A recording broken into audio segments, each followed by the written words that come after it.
No, I did.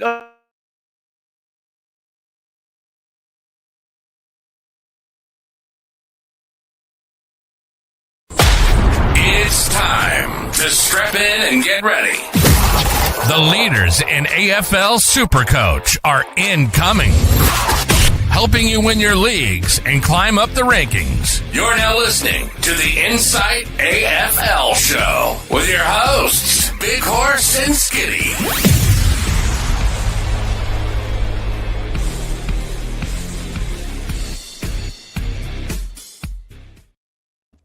Hello, ladies and gentlemen, and welcome to the review show for this week on a Monday, thanks to the public holiday and having a very nice Monday AFL game to be played today, which was a pretty fair game.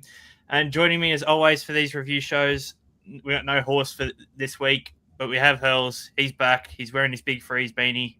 How are you, mate? Beanie.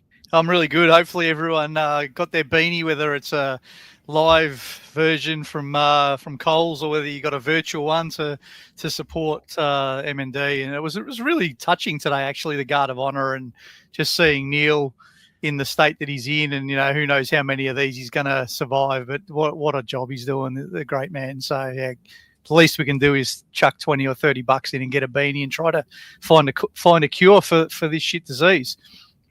That's absolutely right. Yeah, it's a horrible thing. And fair play to Neil for absolutely everything he's doing. And we hope it all gets sorted.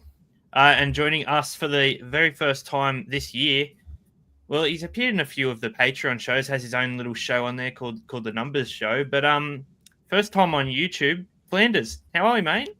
Good, mate. Good. Yeah, I've had one debut on YouTube for a numbers game episode we did there, but first time on a review or a preview show, which is good to be out here with you guys.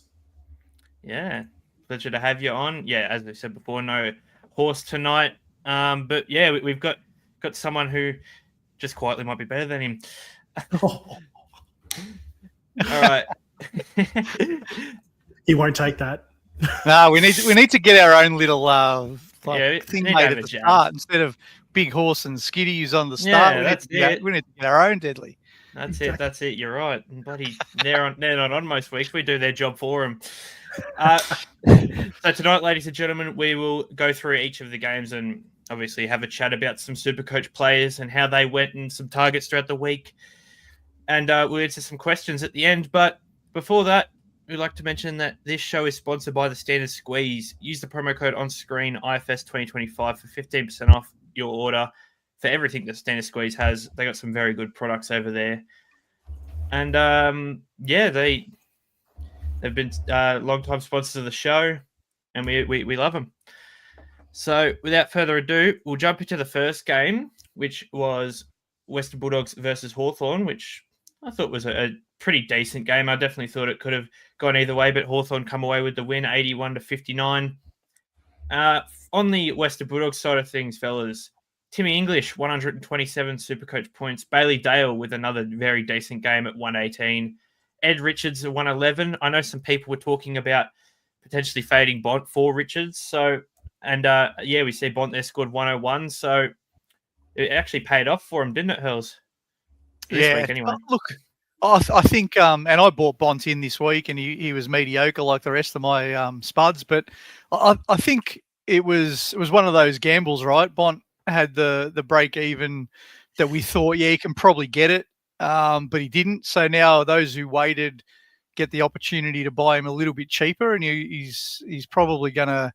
He might even get down to 600 or just under 600 in a couple of weeks if people want to wait. I guess the hard part is we've all got between 3 to 5 upgrades to make, and as you start planning, it's hard to sort of find the money for $600,000 blokes. But I think he's definitely one that you should be thinking about for a little bit of a discount if you haven't got him already. Yeah, that's it. He's definitely one that's still definitely on my radar after fading him this week.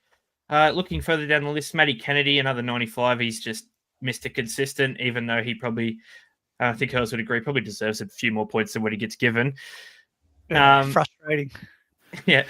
Looking further down the list, Libba only a 74 and Treloar only a 71 in his first game back, and there's not too much else going on for the Bulldogs wise.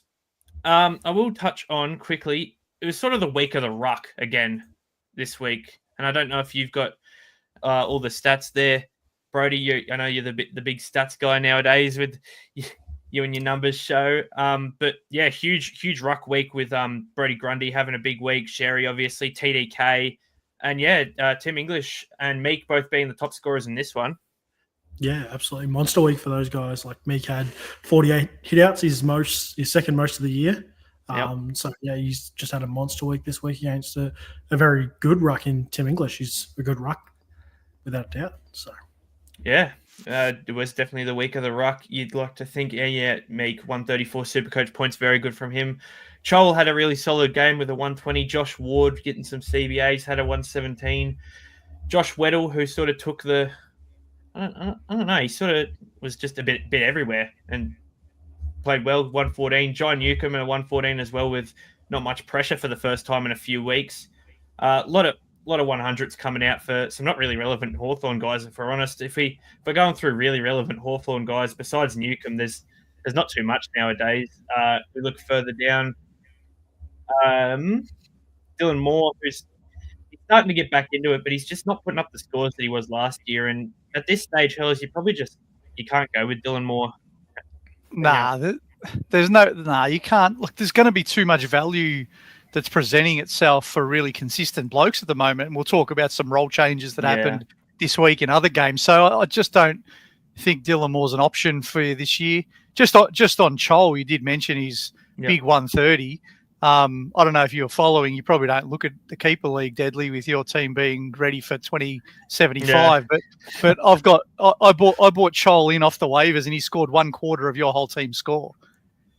Well, look, that's what we want. We're chasing the first overall pick. We're not worried. I've got it locked up, don't we? CDT going straight. CDT is in my team. We'll discuss that. I'm sure we'll have a show at either some point during the late season or whenever the draft is. We'll give a good rundown of a few players, but Cooper Duff Titler, watch out. That's probably about it for Hawthorn. Warple subbed out injured, only on a 40. We probably still can't expect to see, Hustwaite back in. I thought Sam Butler was pretty good in his first game back in about 450 odd days. But looked all right.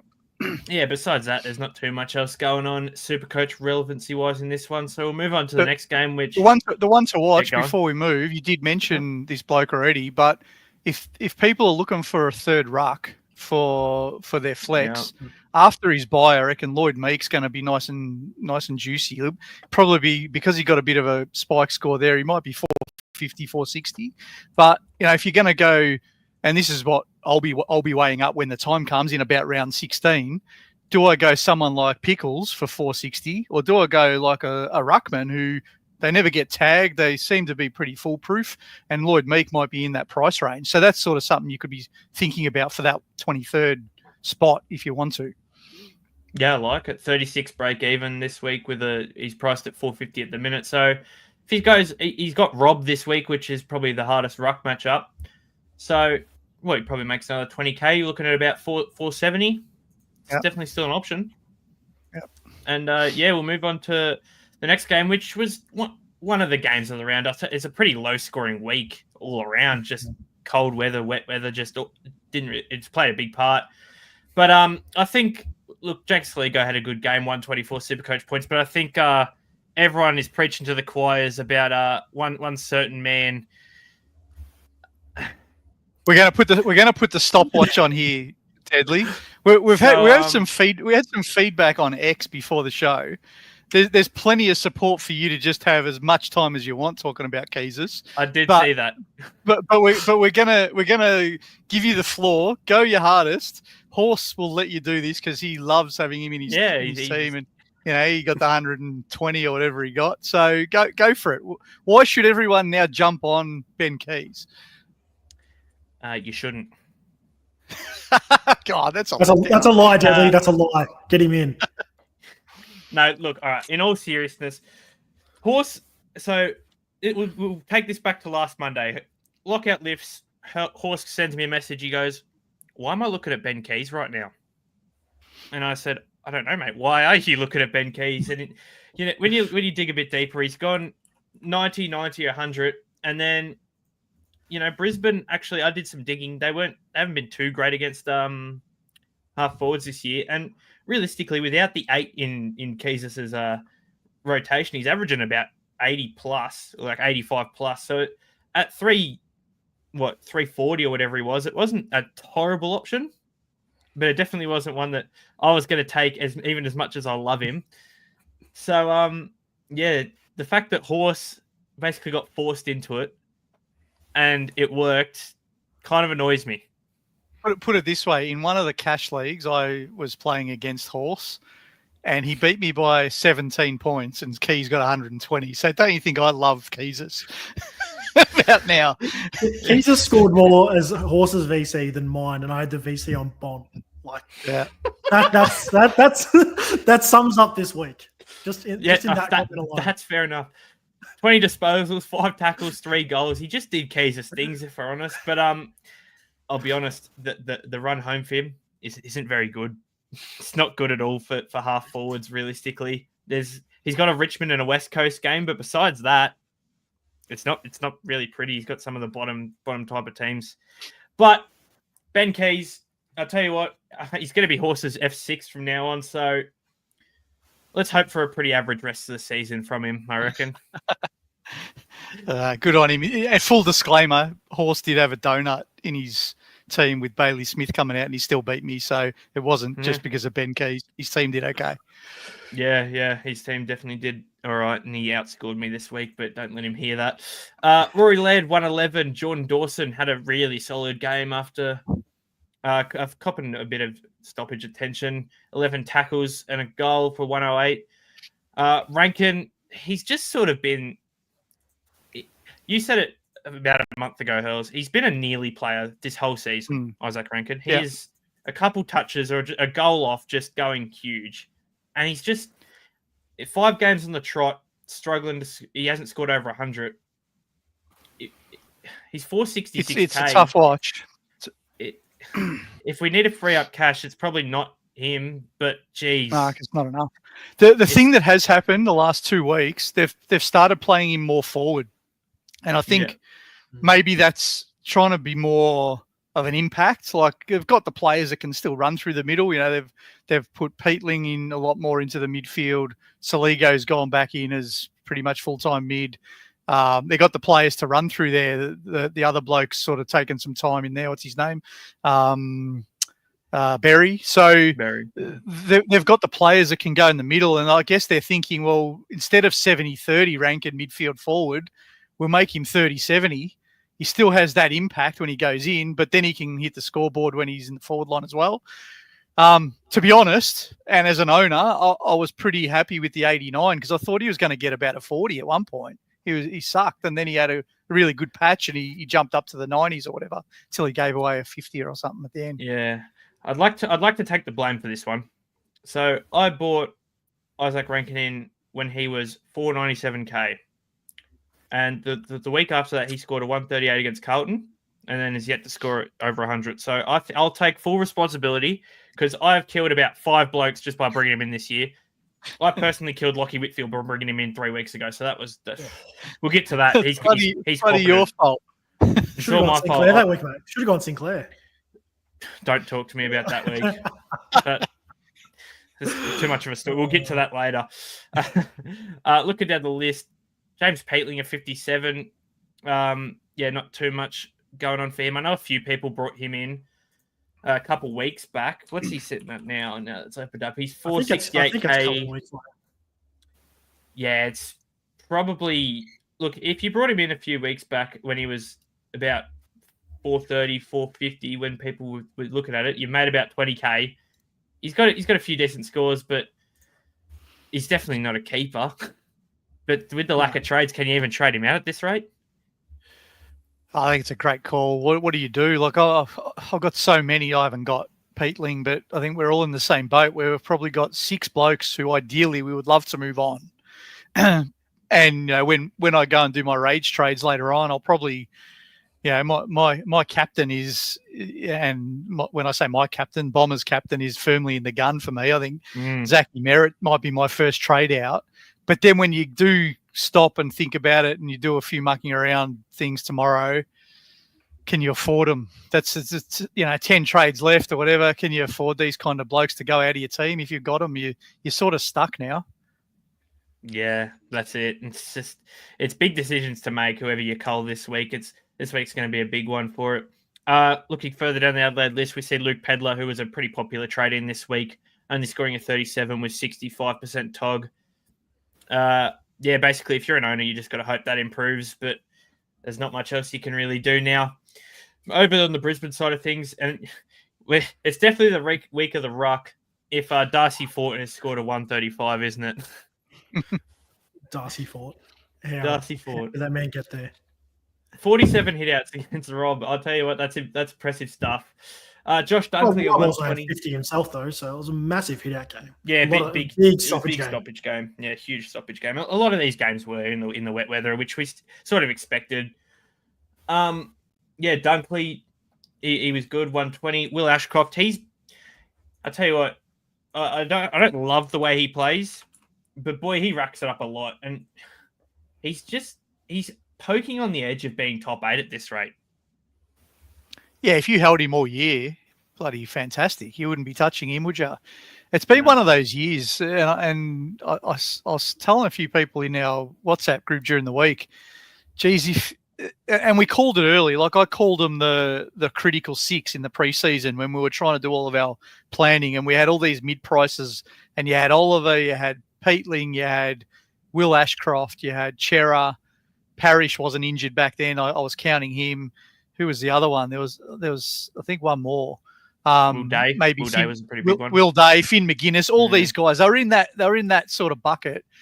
And I knew at the time, if you picked the right ones and you got to hold them all year, you were going to be laughing. And if you picked the wrong ones, you were going to be chasing your tail all year. And it's been a little bit like that. Like those who held Ashcroft, some traded him after his first shit game and he got a crap score and they traded him out thinking, got to do a correction trade. They would have been kicking themselves because he's been fantastic since then. And if you held him and Chera and maybe even Rosie, if you put him in that bucket, he was a bit more expensive. Yeah. There's 3 less upgrades you needed to do on the rest of us. Yeah, that's it. You're 100% right. It's like that every year. And there's going to be guys where we talk about in the preseason for the next 6 months that, it'll come time we pick the wrong guys and we're chasing tail the rest of next year. It's a funny game, SuperCoach. It happens every single year. Yeah. Jared Berry, 99, he played really well. McCluggage as well, 25 kicks. I'll tell you what, I've never seen a bloke just bomb kick so much as Hugh McCluggage does. He just puts it on the foot straight away for a 98. Lockie Neal, 92, he was all right.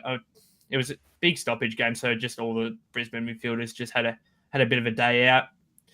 Jasper Fletcher has just quietly been a very serviceable player for Brisbane this year, and there's no real signs of slowing down for him. Dane Zorko, on the other hand, he's sort of been affected by, the likes of Fletcher and Wilmot and potentially Kitty Coleman back end of the year, but that's even if he comes back. But I tell you what, Dane Zorko, he's probably one that lands in that category of he's starting to piss us off a bit. What do you do with him? Like that's the big question. I'm not an owner. I've avoided him. But what do you do as owners? I'm an owner, and he's pissing me off. But again, what do you do? Like, I started the weekend, and Brisbane have played. I want them to put. I don't know. I haven't looked at the fixture yet. Please put Brisbane on a Sunday.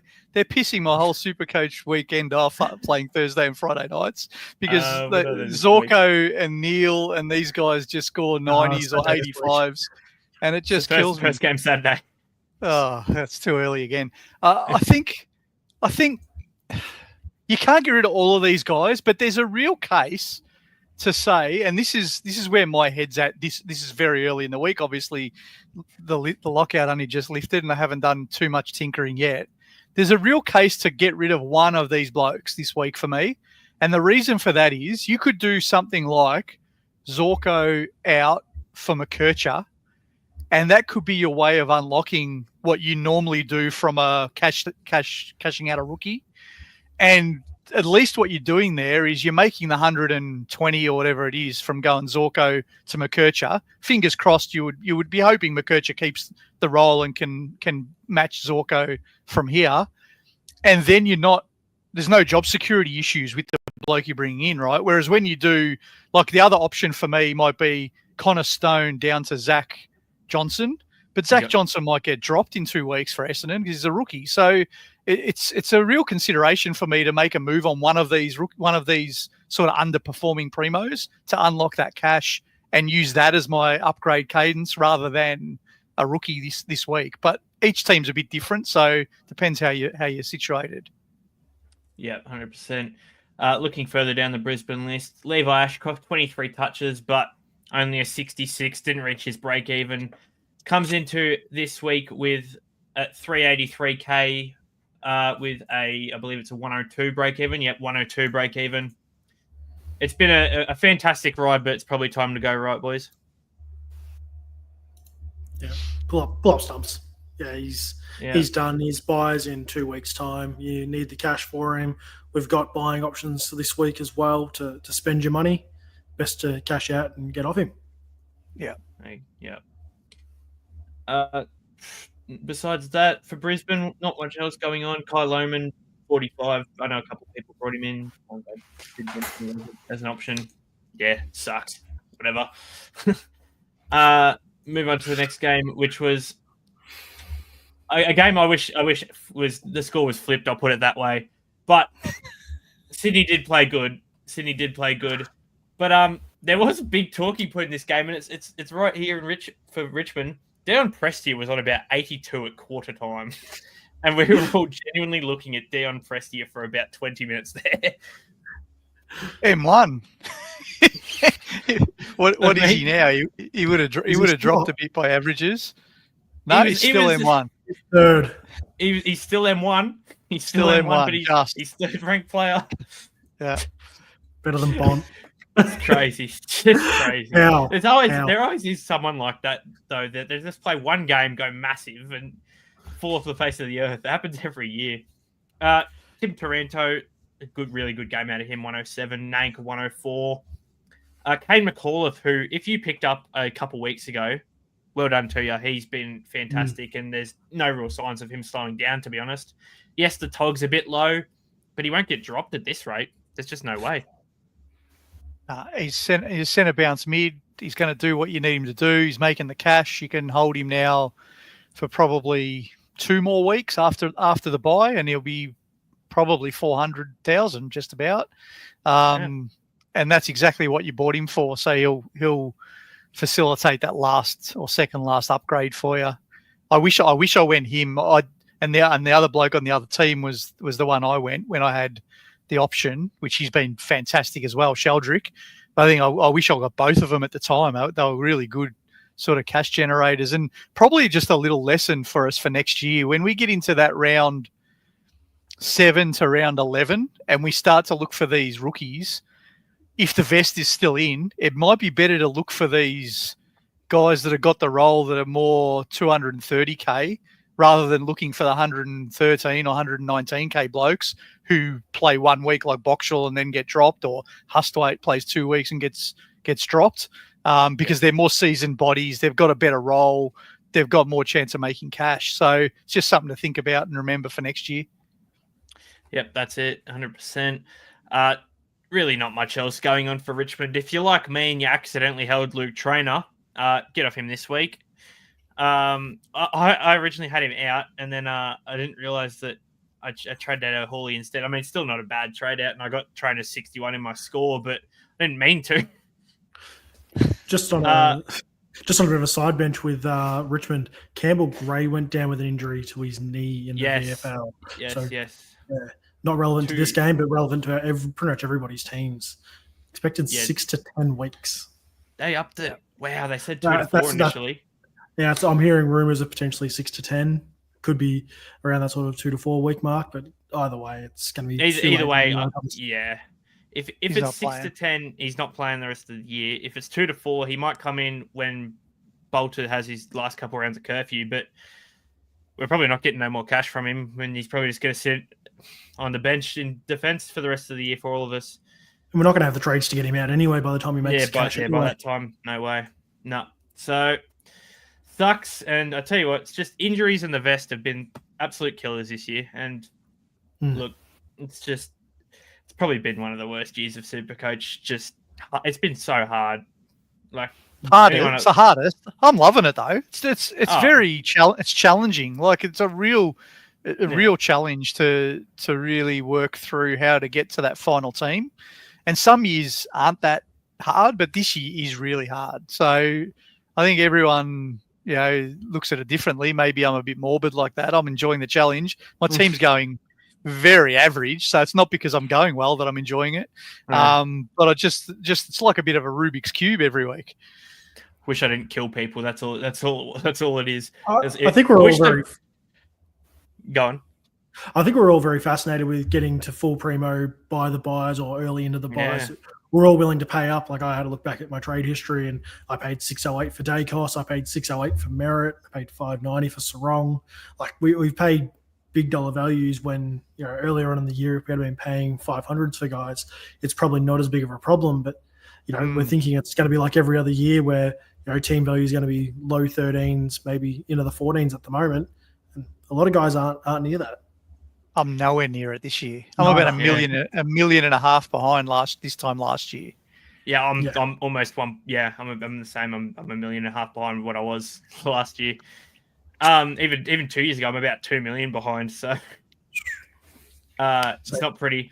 But you bring up a good point there, Flanders. That we're so fascinated with getting the same sort of guys each and every year. Like we're so fascinated getting Dacos, Sarong, these sorts of guys, Gorn obviously, but there's these couple other guys that we like to always go for that like you did some digging in the preseason from what I remember, Hurls, and the top D6s from last year or the year before or whatever ended up finishing pretty shit house the year after, most of them. Like there was only one that stayed D6.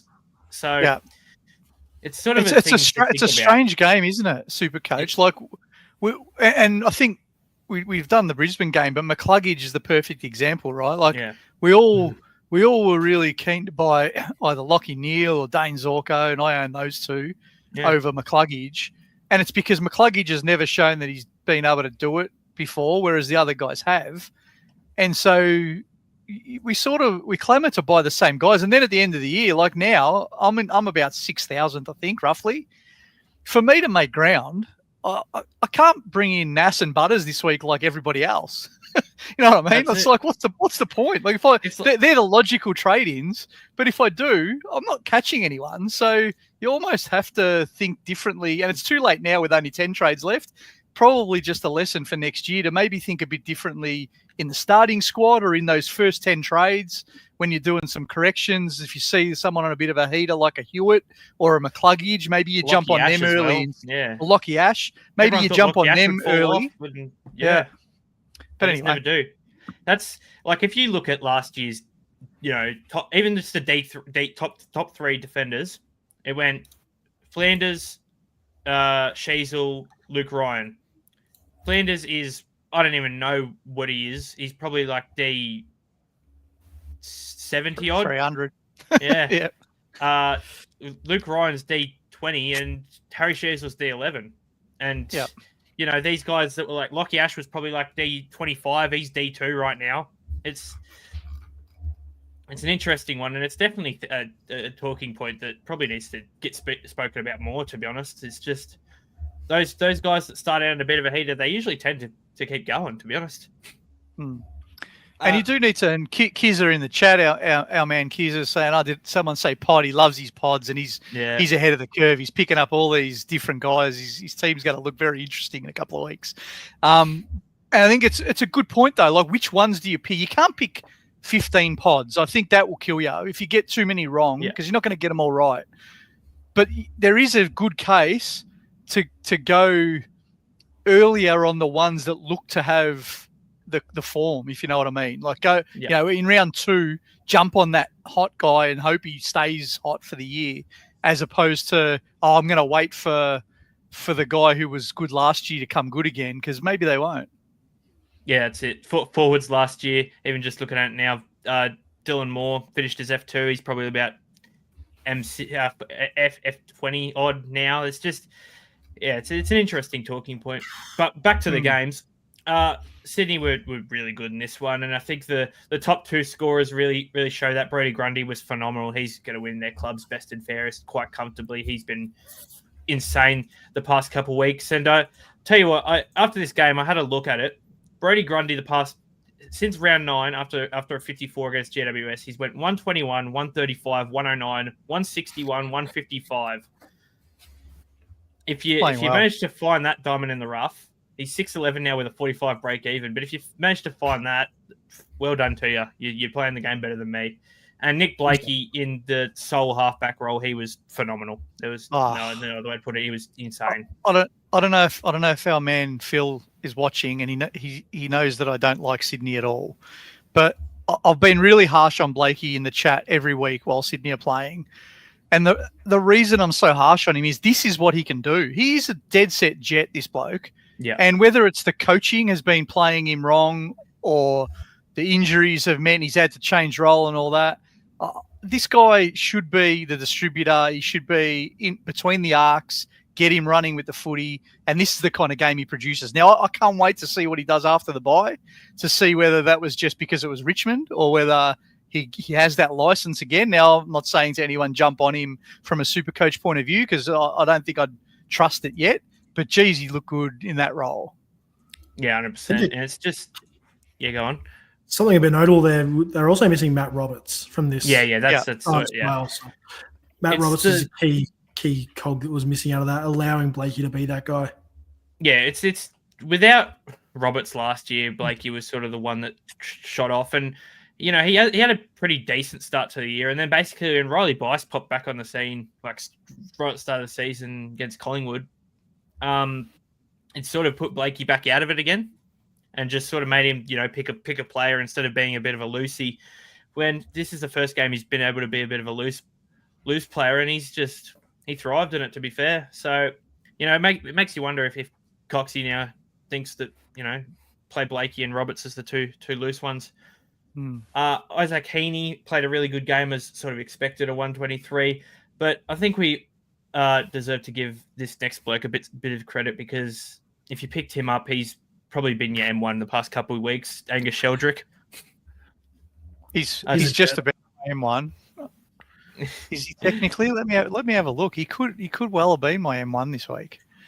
You were saying before the show, Hurls, that obviously I've only got 2 primos out this week. I only got Dacos, and I don't even know if I could call Chad Warner a primo, to be fair. But you said you basically got 3 out because Sheldrick's out this week.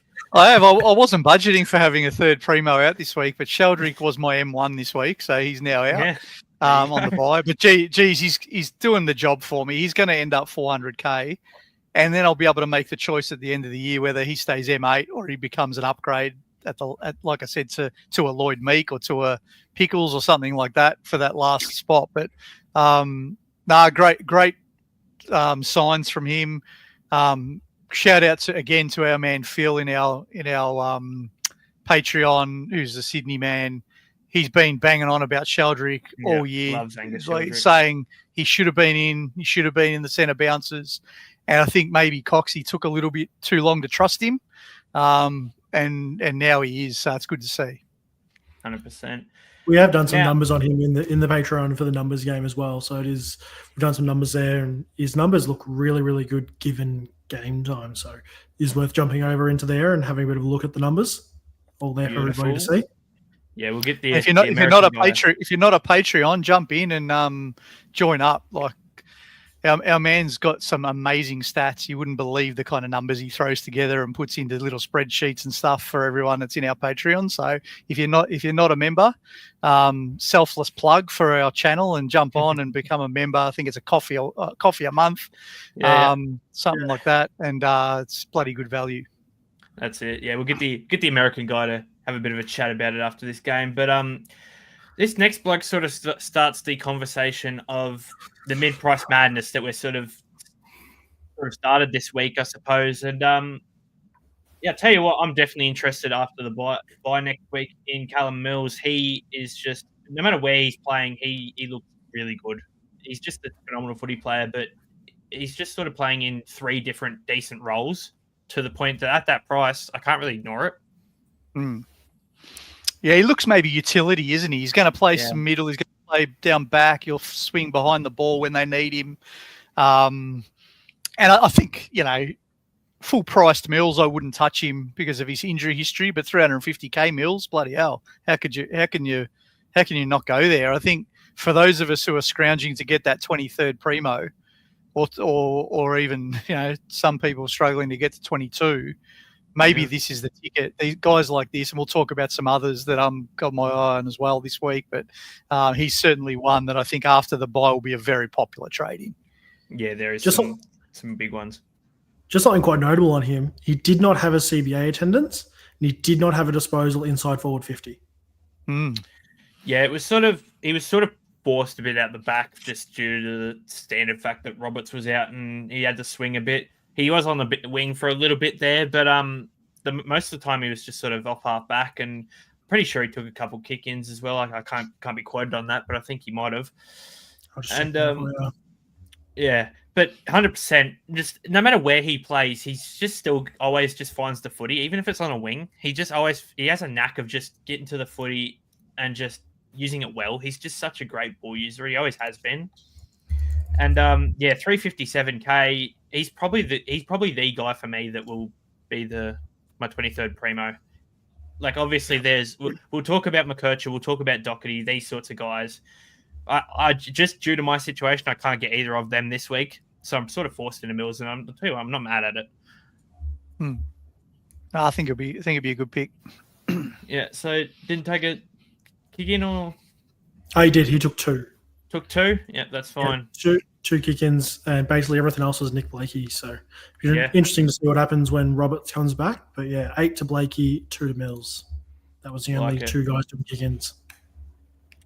Which makes the guy just below Callum Mills score a little bit more annoying, because Riley Bice really gave the big fuck you to everyone this week. 98 SuperCoach points. Except for one of my cash leagues where the bloke I played had every good scorer, including Bice. I don't know how the hell he yelled all of them, but anyway, that's the way it goes. Yeah, I mean, it's just how it is. It's Murphy's Law, isn't it? It's just fantastic. I don't regret the trade out one bit. I'll tell you what. I think he's probably got his name on the chopping block. Like, Matt Roberts has got to come back into this team somehow in some way. And who parts ways for him? If Mills is going to be running off the halfback there, Blakey's not going to go anywhere. They don't need any more running halfbacks. They need to get rid of one. And the logical name that gets culled, doesn't matter how good of a week he had, it's probably going to be Bice. They're going to get rid of a running halfback. Yeah. What interested me a little bit was Bice, and Mills were basically rotating the whole time. Even Lloyd was a little bit too when he was dropping into the hole back there. All 3 of them were just sort of rotating between the back and wings. So I wonder if they just do that from now on and sort of leave Roberts and Blakey as the other loosies, or I don't know. It's an interesting conversation for Dean Cox to have, but I don't think Bice Bice did not look comfortable with the ball either. Yeah, you think about his second and third games, he was aggressive with his use of the ball. He had confidence in his foot. He knew where he was kicking it and trusted where it went. He had no confidence. His eyes were darting everywhere. He didn't like any options that were there. He probably fished a 98 out of his ass for this, if I'm being honest. Yeah, that's true. That's very true. I know Phil did say in the chat, the game day thread we have in the Patreon there, that Bice's panic face makes him laugh every single time. So it's a very funny topic. Look. Besides that, Chad Warner had a better game. Let's be honest. It wasn't 21% disposal efficiency, but still wasn't great. SuperCoach scoring wise, only an 88. But the forward line this year has just been pretty shit house, to be honest. I think I've taken 88 at this rate, and with how little trades I've got, I just got to run with it. He killed it with 5 free kicks a game. That's his equal most. He had champion data came out with that, and it's his equal most he's given away. If he didn't give away 5 free kicks, he tons up. If he goes 1 for 1, gets 1, gives 1 away, he tons up every day of the week. But 5 just is a killer. Yeah, that's it. I think I killed him off too. When did I get him actually? Let's have a look. Deadly and Tim Mitchell, the two curses. Although he's just broken this week, Deadly, so it's just you now. I reckon I got him after that Carlton game where he scored 126. No, it was before that for sure. It was when he was like 460 or 480. Anyway, I've only experienced 100 with him, so that's cool. Rest of Sydney, not much else going on realistically. Papley and Gordon are only about 2 to 3 weeks away, so yes, something to keep an eye on with those guys. Yes. There's a few guys that will definitely be on the chopping block when they come back in, and that's sort of a topic for potentially Sheldrick at that point when Gordon's back. But for right now, he's fine, and Gordon's definitely one I'm seriously interested in myself, just quietly as my potential last midfielder. But that looks about it for that game, and as I said just before, we'll get the American guy to give us a bit of a chat about our Patreon. Want to take your SuperCoach game to the next level? Inside Fantasy Sports are bringing you exclusive content all year round, such as weekly expert Q&As, team, trade, and captaincy advice, statistical deep dives, priority podcast questions, and tons more. So what are you waiting for? Get full access to the experts. Go to patreon.com/Insight Fantasy Sports and subscribe to Insight Unlimited today. 100% get in there. Plenty of good stuff going on. We've got your numbers show that goes on in there. Obviously, that's members only. So if you want to experience that and all the juicy little numbers that you have, Flanders, of basically everything, what day someone was born and how it affects their SuperCoach scoring gets involved in there. I don't know how, but it works. We've got what days they play better on, mornings, nights. Yeah, that's it. A lot of different things. So yeah, that's tomorrow, Arvo. It becomes a bit relevant in this game because you brought up just before this game that Noah Anderson, GMHBA, his worst stadium, 19 disposals equals his average. It keeps his average the same of 19 disposals at GMHBA. Yeah, it was his average. I think I'll just pull up what I think I was about. I'm fairly 70, sure.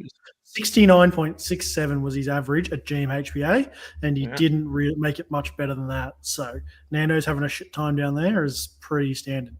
Yeah, he doesn't like the cold, does he? No, he hadn't played down there since 2021 either, where he actually played you boys down there, the Dons, during that fun COVID time. He played a game at GMHBA. You can't blame the bloke, can you? It's a shithole. Yeah, let's be honest. It's a shithole.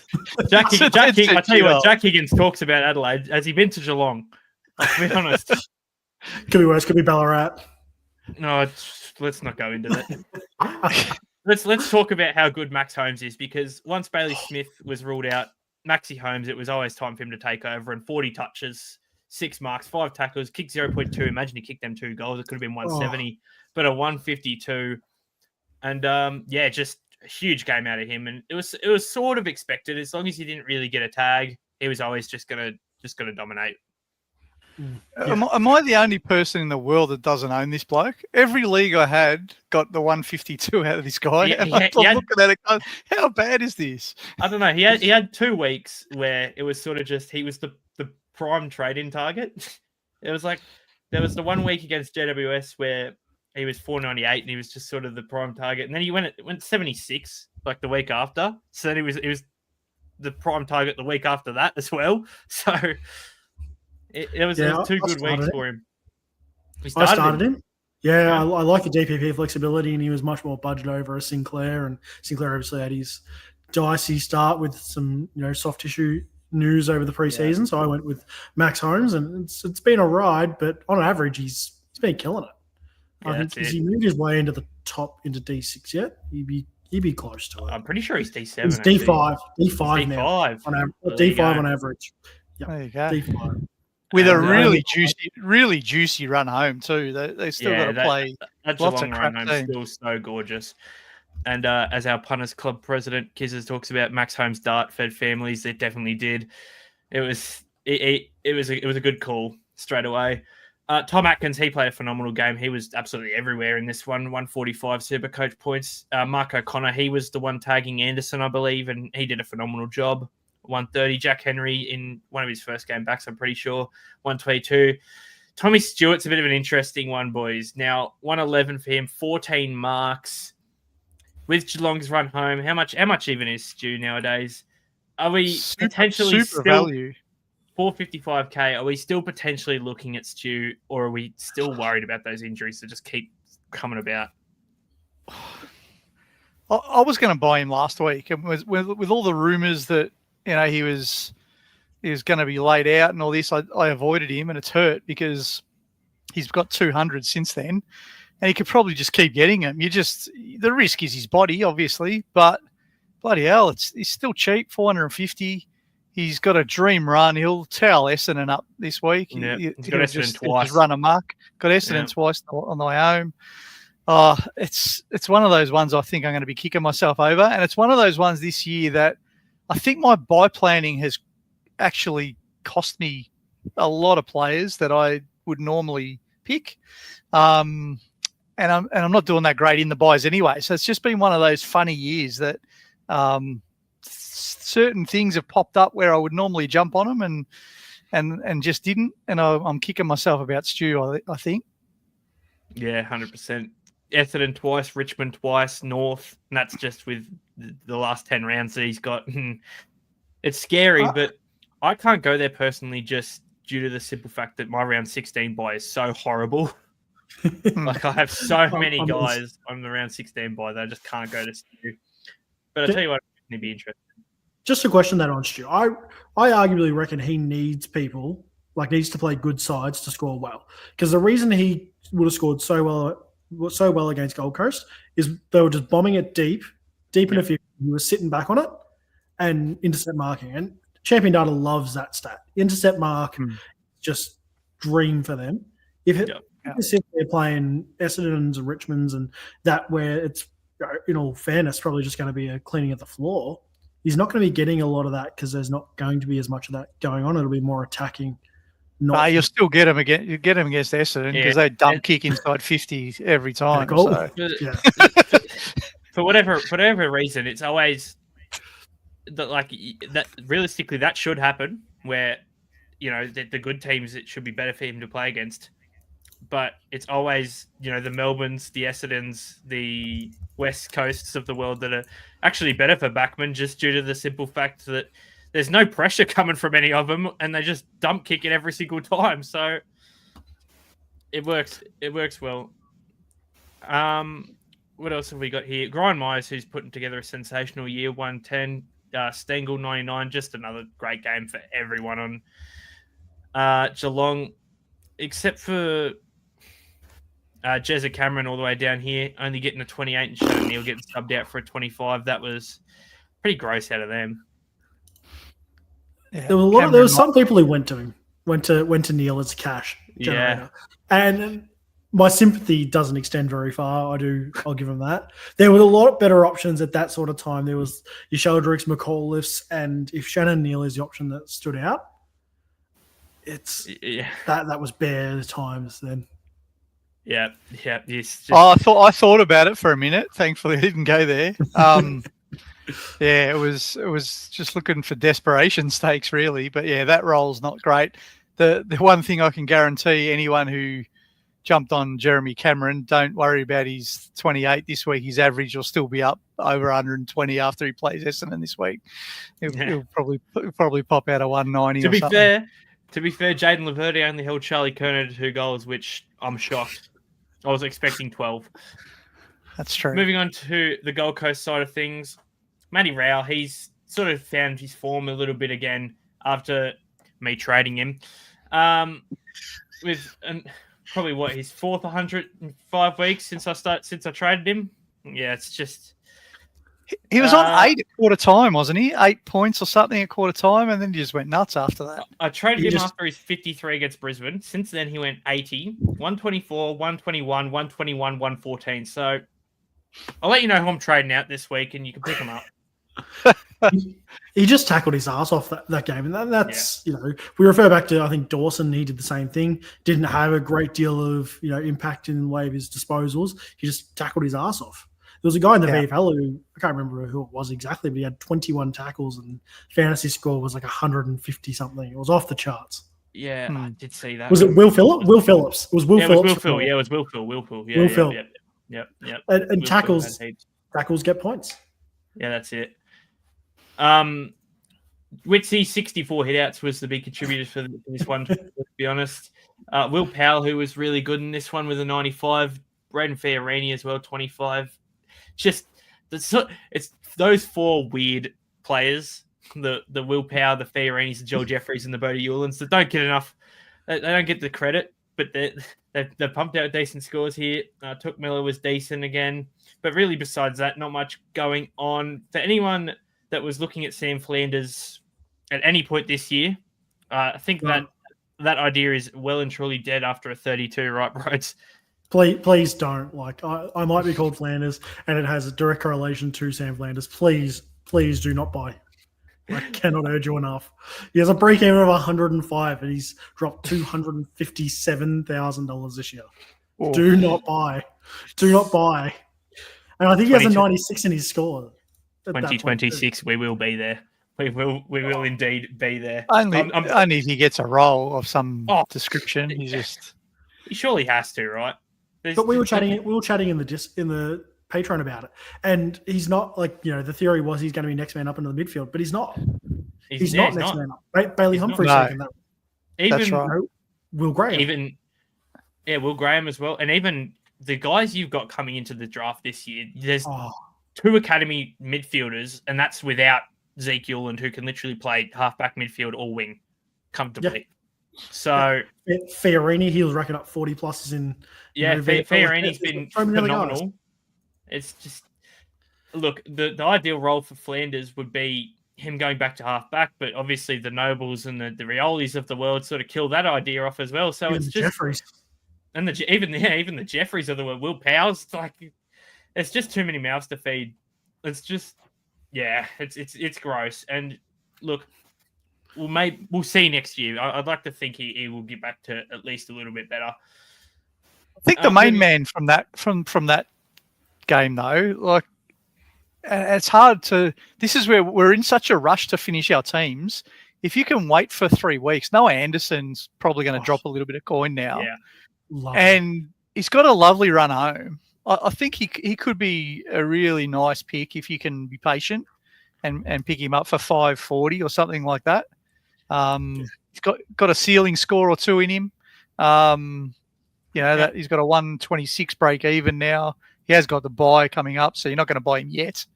But if you can have a look post-buy, especially in this run where he's got Melbourne, Essendon, Collingwood, Adelaide, maybe a little harder, Brisbane a little harder. Then first week of your league finals, Richmond, that'd be juicy. Gorgeous. I mean, you can imagine having Noah Anderson in your league final against some poor bloke who's finished top of the ladder and you're 4th, or you finish 8th and they're 5th, and then all of a sudden, bang, Anderson gets 180 and you knock them out straight up. That's the kind of thing you got to start thinking about. Two of those 4 games are a people's first as well, and he loves it up there too. So he's a big fan of people's first. He's a people's first kind of guy, you'd think. Such a crap stadium name. Up there with the Alphabet Stadium. Up there with the Alphabet Stadium. Yeah, horrible. Moving on to the next game, GWS versus Port Adelaide, which such low scoring, just slugfest games this week, and this one was no exception. But there was some guys that scored well that definitely deserved to score well, and Sam Taylor, he's had another one of those spike scores with a 147 after his pretty huge starts the season from memory, where he made about 60K just simply off the back of a 160 odd. And then, have a look at that for me. I'm pretty sure he went massive. 139 in round 0. He then backed off and went 63.90 and only made 30 grand. But come out of the box with 139. Yeah, straight away. That was the thing. Everyone was like, "Do we pick Sam Taylor potentially for a cash generator straight up?" It's just because it was 13 marks that game. 13 marks that game. No, from memory, about 8 of them were intercepts as well. That was insane. Tom Green just keeps doing Tom Green things with a 140, and I brought him in a few weeks ago, and obviously we've sort of had this discussion a couple of times on here about we just need consistency. And, Tom Green, he's probably Mr. Ever Reliable. He hasn't scored less than 84, and that was a simple one-off. And besides that, this is his first real big game. And it's like, do you sort of finish off your teams with a Tom Green? Probably wouldn't now, would you? Just simply due to the fact that, Noah Anderson's going to be cheaper. Even like a Josh Dunkley, these sorts of guys they're just cheaper now. And with cash running thin, do you look elsewhere or do you go to Tom Green? Have you had a look at his run post buy? Like for the next few weeks, it's pretty rough. But then he goes West Coast, Geelong, Essendon, Sydney, Western Bulldogs, North, Gold Coast, St Kilda. Yeah, it's pretty. That's decent. not bad. That's not bad. And the tough games in there, he's not going to get tagged. Gold Coast aren't going to tag. These tough games aren't going to be tags. He's a hard player. He's a hard player to tag anyway. Like, correct. Even if you put someone on him, it's not really. You can't limit what he does because he just wins the footy first. So, I think he's one of those guys that you could think about picking up. So that you've got a really consistent guy, like the 115 guy that's just, he got 140 this week, but those 140s for him are a bit of an outlier. I mean, if you get those, beautiful. But most weeks he's going to get you between the 105 and 120.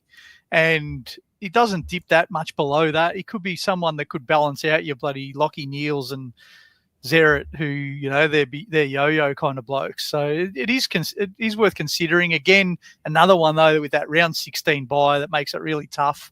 Unless you're a bit patient and you wait till round 17, or if you don't have an issue in that round. But I think most of us probably do. Mm. Yeah, no, 100%. And he averaged 111 last year if you take out that 5. Yeah. He's 111 right now. 111 right now. And not to plug your numbers show any more than what we already have, and we probably should plug it some more because it's bloody good. But you brought up Tom Green on there a couple of weeks ago and said that for Tom Green to, score average, 115, 120, he needed 31 touches. 31 touches in this game for a 140. So exactly. I banged on saying it was a bit unrealistic of him to do that, but I said that and he just keeps punching out. Ever since then, he's done it. He's done it He's done it. The numbers are working. Something's right. So the math is mathing, as they say. The math is mathing. Math is mathing. Jack Buckley, not really another good game, but a spike game from him with a 125. Lockie Ash with another good game. He's one that's definitely had a ripping season. And, we'll be up there with GWS Best and Fairest Award winners. 114 Supercoach. Himmelberg with a 109. Riccardi, who, shout out to Sammy Baker, won the People of the Putters Club plenty of money with Jake Riccardi. Lockie Whitfield is one that definitely we need to talk about. This constant switching of half forward and half back, it's annoying. And does he land in the Dane Zorko, Lockie Neal, Zach Merritt categories of the world of annoying? I own all of them, so it's been frustrating as all hell. But the one thing that I'm a little hopeful about, Toby Green came off injured and Brent Daniels went on. Brent Daniels played really well. I think when Brent Daniels and Toby Green are both playing, surely that is the sign for Whitfield to go back to halfback. They won't need him anywhere else. For all you Whitfield owners, I will just quickly, I'll get the stats back up. But Fantasy Freako, shout out to him, he posted some great stats. You got him? Yeah. Read him out. 63%, 55%, and 41%. That's his forward game time. Yeah. Forward game time over the last 3 rounds. So 63, 55, 41. Guess how much, Brent Daniels was the sub, by the way, subbed on for an 83, only played a quarter and a half. Fantastic from him. He was phenomenal. Almost got GWS into it, back into it single-handedly, I think. But guess how much game time, full forward time Lockie Whitfield had when Daniels was on? 0%. Yeah, so that's what I was hoping. Like I'm glad I got you two on here to give me the numbers to my gut feel of where someone might go. But I that's what I thought. Like how are you going to play him forward if you've got Daniels, who's been the missing cog for GWS for the best part of sort of 8 weeks? He's so critical to their whole ball movement, and I think they just have to put him back behind the ball when Daniels is playing. So hopefully we see that from now on. and he can get back to being that effective sort of distributor, because he's just not as effective. He's still going okay at half forward. He's got 25 touches or 24 touches or whatever he gets, but he just doesn't have the 1-2s and the overlap run, because he's getting it in different spots of the ground. So hopefully he goes back behind the ball a bit more. Yeah, so this is the thing, and the horse sort of brought it up last week or the week before, that since Daniels was out, he's the one that for GWS pushes up the ground and gets that entry 50 ball like a Grind Myers does for Geelong. So pretty much you'd sort of think that Whitfield, since Brent Daniels was out, was sort of the guy that they thought could potentially go up there and be that important entry 50 kicks with how good of a kick he is. Now it makes me think that now Brent Daniels is back, Whitfield doesn't have to do that no more, which sort of pushes him back to halfback naturally, right? Hope so. Well, let's only hope concern is they seem really happy with Ash back there. Like, Ash has taken a big step this year. Even with Whitfield back there, they do seem comfortable with him back there. I think he should move back, but they do seem very comfortable with using Ash off that halfback line. I think the other bit that's clogged it up a bit is Lee Kalir is playing back there, and I think they're trying to get him games because they know he's got potential, but he just doesn't have a spot. And so with him and Fonte back there, they probably thought, well, Whitfield's the one that could play somewhere else. But I think the fact they're losing, they just need to bite the bullet and say, we need Ash and Whitfield behind the ball. That's when they were good. So just go back to it, I reckon. Yeah, if you're listening to this, Kingsley, just do it, please. I think sure, he tunes in weekly. Yeah. Just due to the simple fact that you've got to have, the three small forwards of what they have, Darcy Jones, Green, and Daniels. There's just going to be surely no room for Whitfield to even possibly stay up there. But anyway, I feel like we spent enough time on that. Nick Madden, look, he's scored well, played all right. He's just a bit raw. I think you'd probably both agree. He's still a bit raw, and he probably just needs more time. And I think once Briggs is straight back in, he's probably done. So you get one cash rise out of him, which won't be worth it as ruck only. I watched this really closely because I'm a Vicentini owner, so I was hoping for Vicentini to make as much cash as possible. And in the last quarter, he was hardly on the ground, Madden. So and his tog for the whole match was 60%. So they obviously know he hasn't got the tank yet to do full-time ruck. And so I think that tells you that when Briggs is back, he's straight back in and Madden will come out. But he looks good for the future. He's got some raw talent. But I just don't think he's going to be in the team in 3 or 4 weeks' time. He only had 44% time on ground in the final quarter. Yeah. That was noticeable to the eye because it was pissing me off because Vicentini was going up against Riccardi, and at one point it was even against Tom Green, and he got 0 points for about 15 minutes against those two. And I'm like, this is killing me. This guy can't even get a hit out to advantage against these two Muppets. But anyway, that's the way it goes. That's it. Looking further down the list, obviously Toby Green subbed out for an 8. He's good to go. He'll be right next week, they believe.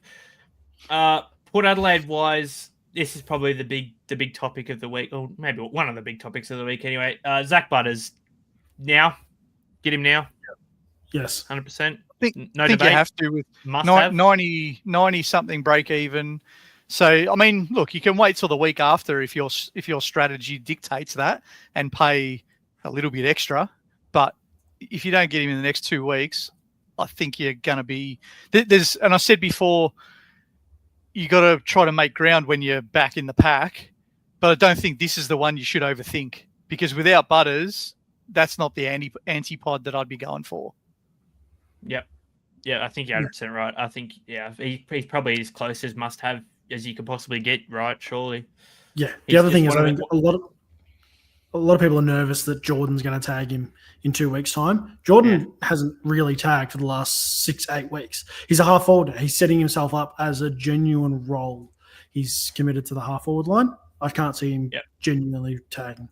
He's not even that much of a shutdown half forward either. He's sort of like a bit like a Sam Switkowski type of thing. Like he's good half forward pressure. That's about it. There's not real tagging in it. But speaking of some role changes, Miles Bergman, that role change has worked wonders for him, and he is looking so good with a 128. Yep. And I know Kizza was talking about it. Is there a world? 414K this week, 13 break even. He's going back-to-back 100s. I think you could. These are the kind of guys, and I think the world where you go into blokes like Bergman, and we'll put them in the same bucket. You got Bergman, you got Doherty, you got McKercher. Yep. Probably different to Mills. Mills has done it before. So we'll keep Mills to the side because I think he's historically been a good Supercoach scorer. These three are the ones, and so is Doc to an extent, so it's probably unfair to put him in here, but I will. These three are the ones at 400K that have either got a role change or have had, something's gone on at the start of the year that's meant they're at 400K. And if they now hold the role that it looks like they're going to hold for the rest of the year, you can pick them. Again, a little bit like we said with those other mid-prices at the start of the year, if you get these right, you're going to be laughing. If you finish your team with them and Bergman can go 105 for the rest of the year, you don't need him to go full on 115, but if you can go 105 for the year, that lets you get your 23 primos and you're going to be laughing.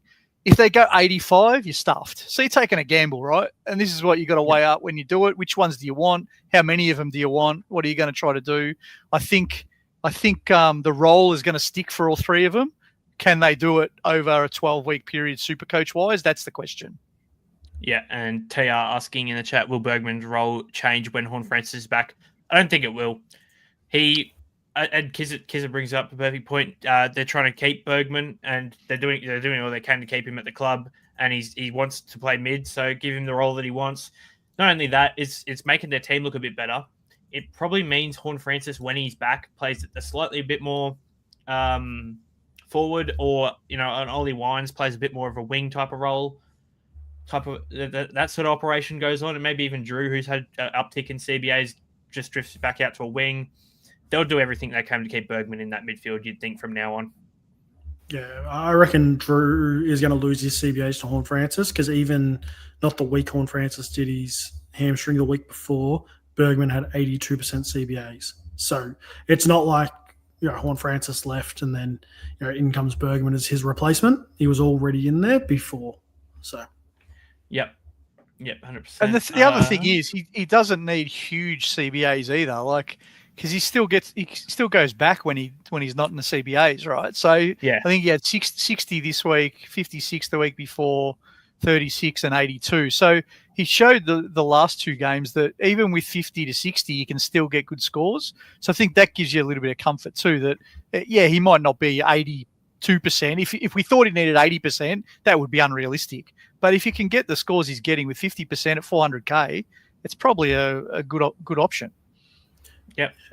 He's on the list to go through in tomorrow's numbers game. So, it'll be interesting to pull up the numbers and actually have a squeeze at guys like him, Mills. So, a few others in this mid-price range, because if you can get three guys at 400, that's the same as getting two guys at 600 when you're talking, the guys like, Brayshaw's and that sort of there. And if you're tossing up the idea if you want to run 23 this year, not 22, then that they're the options. You can run a Mills, a Bergman, and a Doherty and do it. Moving down to down the Port Adelaide list, we see your guy Hurls and a couple of these boys' guys. Vincent Tiny Heart. Can't wait to catch him in. Trade him this week. He made, what was he when I bought him? 230. So he made about 75,000, I think, or something like that, which is probably what I was roughly expecting. I was hoping for maybe 100 when I bought him, but he has to go. They're playing Melbourne this week. Max Gawn is going to destroy this guy if they don't bring somebody else to help him. Max Gawn will get a world record this week. Yeah, I'll believe that because you have been watching him closely for the past 3 weeks or whatever. Moving down the list, Christian Moraes subbed on, basically kicked the match sealing goal. So 1 touch, 1 goal, 19 Supercoach points. If you're like me and you still have him for, once again, whatever reason, now's the time to go. Where the hell was this Peppa Pig when every prick made 250,000 out of it? Where the hell? where the hell was this Peppa Pig that we all knew existed? He's like everyone's cashed him in, and now he's gone back to being shit like we all knew he was. That was round 2 when everyone got off him with his 18. So trust the faith. So since I'm assuming you've hopped off Brody in round 8, he's gone 53, 89, 25, and 31 with a bye in that's between. Peppa Pig. That's him. So I believe to you, Flanders, and to Horse, you kissed. Oh, Peppa Pig is shit. He is dog shit. You kissed. But he made me a shitload of cash, and that's what matters. He made so much money. Anyway, move along. He was never going to get the vest. He was never going to now we've had our rant. Move along. Next game. Yeah, that's it. It's just anyway. North Melbourne versus West Coast. The battle of this might have been the worst game in AFL history. I'll be honest. There was. All right, Tristan Jerry. I'll tell you how bad this was, Deadly. I've got my best mate lives in Singapore, who's a Kangaroos fan, and he doesn't watch every game because he's over in Singapore. He messaged me at halftime. He said, "Is AFL standard always this shit?" That's what he said to me. He goes, "I can't watch the second half." I have. So I most West Coast games. I got 2 West Coast mates who both live in Tasmania. I like to jump in a call and watch the game with them and have a chat with them while the game's on. And at the point when it was when they were 1 goal 13, I reckon both of them were just about ready to just, I don't know what, but they I think they were ready to burn every jersey or scarf that they own. It wasn't good. Shocking. Shocking game to watch. It was such a shocking game, but enough bagging them and playing at a local footy ground. Anyway, Tristan Jerry, we knew he was going to pop off. He did. 153, most captained. I'm assuming all 3 here, as long as we own captained. Yeah. But the next guy is the main talking point, if we're honest, out of this game, and it's Colby McKercher. First game back at halfback, 35 touches, 144 SuperCoach points. Deadly, I have one question, mate. Go ahead. Do you trust it? Yes.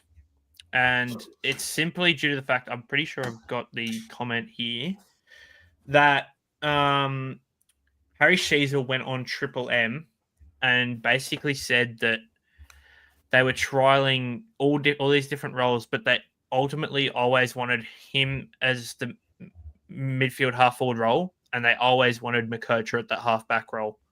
And now it looks like that they're settling in. It's time. I do trust it. What's the go with Daniel then? Like, what if they want to run McKercher off halfback? Do we trust that there's going to be enough ball for McKercher and Daniel? Like, I think there is. I think there is. There is. I think I'll tell you what I saw that gave me a bit of confidence that there is. When Sheezel and Daniel played in the back half together, they like chipping and just going sideways. McKercher doesn't. McKercher likes 1-2s. He likes overlap run. He likes handball receives. So I think it can work because Daniel's still going to take those little 45 kicks, right? That's his game, and he did it really well. He was probably their best player in the first half.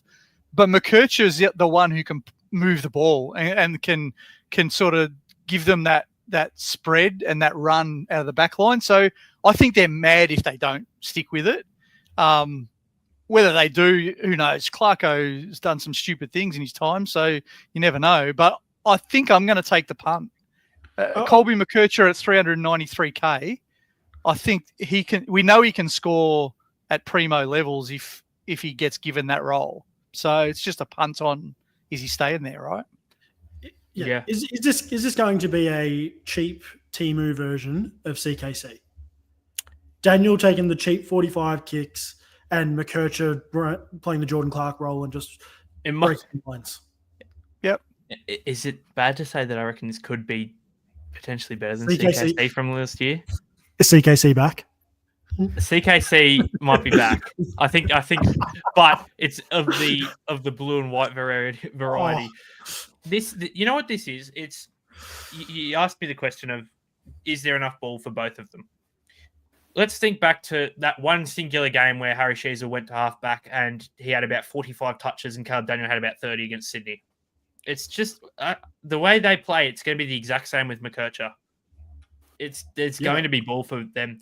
And every kick in they took which I'm assuming they took every single one. And since West Coast was so inaccurate and kicked 16 behinds, yeah, that helped. Whoever took the kick in, kicked it to the other person. It's just gold. That did help. I'm not definitely suggesting for a minute that this is a 140 guy. Let's temper expectations a bit. But I think he could easily average 100, 105 from here in that role. Yeah. I think, and TR brings up a decent point here. He looked unreal with shaking tackles left and right, running from defensive 50 to forward 50. That's sort of been McKercher's biggest issue. And I know the Squid, who's North Melbourne's man, it was his always biggest thing with McKercher at halfback is he was just refusing to take the game on. And he just looked confident on the weekend. And if he keeps that confidence up, that's just half the game, isn't it? So yeah, he certainly did it on the weekend. Not every opponent's West Coast, right? Like, yeah, which brings up this point. McKercher's two highest scores are Richmond and West Coast. Is that concerning? A little bit, but it's mainly that's just role. It's role dependent mainly. And it's $393,000 worth of player. That's the thing that is. If this guy's 530, you're not touching him, right? You're not taking a punt on someone at full price. But I think I'm pretty convinced that I'm going to take a punt on him at 393. Defensive mid, he can get hundreds. He's proven that last year. I think I bought him in and out 3 times last year, so I was already a fan. And so if he's got that role, I'm going to take the punt. If I get burnt, geez, what could go wrong? I mean, I've got Whitfield, Merritt, Neal, Zorko that are already burning me. What's one more? So I did, when McKercher was seriously dropping price to start this year, I went and did some digging. So I said 250, I'd bring him in. Now I'm looking to bring him in at 400K. Funny world we live in. I remember that one too. But I did some digging when he was dropping down to about 314K, round 7. And I'll find it and I'll put it into Patreon later tonight. But he played about 6 or 7 games at halfback last year. And I think his average was upwards of 106-ish. I mean, a couple of spike games, obviously, but he didn't really have a game under 85. Hey, Deadly, do you want a shameless plug, mate? Go Numbers ahead. game tomorrow night. Tune in. Kirch is on. You heard it here first. If you're not in the Patreon, get in there. Patrons get involved. Tomorrow's a show you won't want to miss at this rate. I'll tell you what, and those that are watching and listening, give us a like, give us a thumbs up, give us a subscribe. Like, the only patrons get access to the numbers, but Horse, we'll probably kick the 3 of us off if we go for more than 2 hours and no one likes it. So at least give us a thumbs up if it looks like we're doing an okay job here, so that Horse can have some confidence that the blokes he's trusting with this show are going okay. The biggest problem is so he loses a bet, we get 150 likes on a show. Now that I'm on here, we've got 2 likes. It looks bad from my point of view. I'll get a performance review at the end of this season, and I'm getting kicked off just due to that simple fact. So please like up if you like me. We're back to the 2s, mate. Yeah, that's it. Harry Sheezer, 137. He sort of took over that game in the second half, but it was against West Coast. I'm still not happy about the role, but yeah, it's whatever. Caleb Daniel, as we said with McKercher, was just an absolute pig. He had about 90 SuperCoach points at halftime, so that's good looks from him. Jai Simpkin, who I think was the best player in this game, a 110. Luke Parker was good, 108. Just plenty of high scores from pretty weird guys. Finn O'Sullivan he probably had his best game of this season in this one for a 90. Looking further down the list, seeing Zach Fisher play half forward and absolutely stinking it up made my year. That was horrible, eh? That was he had 4 shots on goal, 0.3 and 1 out of bounds on the full. He's just not very good at football. Why is he playing? Why is he playing? It's not even the Carlton bias this time. This is just hating. I know. That's right. Not just why. Yeah, fair. To be completely open and transparent, he was one of the few when he first came on the scene at Carlton. I thought, this kid looks all right. And now he's just junk. I don't know what's happened to him. Anyway. Oh, I don't get it. Wardlaw with a 47, not ideal. But besides that, can I interest you guys in two different conversation points? I already had buys, but LDU and Wardlaw is on the massive downturn at the moment. He's got a break even through the nose at the moment of 138. He's already at 389. He's coming on the downside here. Could we see a very budget flex out of Wardlaw? And LDU's not much better. He's going to be sub 500. After watching LDU on the weekend, because I put him in a multi, don't touch him. Don't do it for your own sanity. Don't do it. I witnessed him. So obviously we talk about touches as in disposals, as in getting rid of the ball, getting the ball and get rid of it. If we're talking actual touches, like he had the ball in his hands or he put his finger on the ball, whatever, he had about upwards of 70 and he got 20 touches. 18 touches. Me and my mates had a name for that years ago, Deadly, and this bloke doesn't play anymore, but coincidentally he played in the same team. We used to call it a Cunnington because Cunnington used to get 75 a game and he'd just get tackled and he wouldn't dispose of it and it'd cost us cash. So we hated it. So maybe he's the new Cunnington. I could be entertained with LDU more than I could with Wardlaw, put it that way. Wardlaw, I couldn't trust his body to go him at flex. So I think, and I love Wardlaw. I love how he goes about it. I think he's going to be an absolute jet, but I just don't think I could go there. Yeah, and as Tommy brings up here, 2-1 disposal quarters and 2-8 disposal quarters. Trust me, LD poo. Yeah, trust me, I was aware. LD poo, that's your one. West Coast side of things, Liam Baker was pretty decent in this one for 119. Liam Duggan, 114. Realistically, no real Supercoach relevance until we reach Elijah Hewitt, who's just been performing for the past couple of weeks with an 85. Really good game out of this one. And if you got him still, there's guys that traded him out last week. I'm sure a couple of people. He is the hardest for me to assess. I love that he got 85. I love that his cash gen is going through the roof. But I hate that he was on 92 at three-quarter time and ended on 85, and it meant that I lost league games that I would have otherwise won. If he just got like a 15 in the last quarter, he's very prone to a negative quarter, Hewitt, but he's just a good footballer. And so I think he's one that they've got, which is a good player, Hewitt, for the future for West Coast. And he's probably the reason. I see a lot of Supercoach community bagging Mini sometimes for good reason. They say, why is Clay Hall not getting a game and all this? This is why Clay Hall's not getting a game, because you've got Harley Reid, you got Hewitt, and then they're using the senior bodies to protect them, like a Callie, who's a bit of a stepping stone till the future, right? So I can see what they're doing and why they're doing it. I like their game plan. But yeah, there's not too much. You wouldn't want to be jumping on a lot of West Coast Supercoach players, except probably the one that we'll all buy even before he plays a game, maybe McCarthy in a couple of weeks. The rest of them, you don't want to be buying now. Yeah, that's it. What else have we got here? West Coast wise, there's not too much going on. Sandy Brock, for anyone that had him with a 70, he's making some good coin at the minute.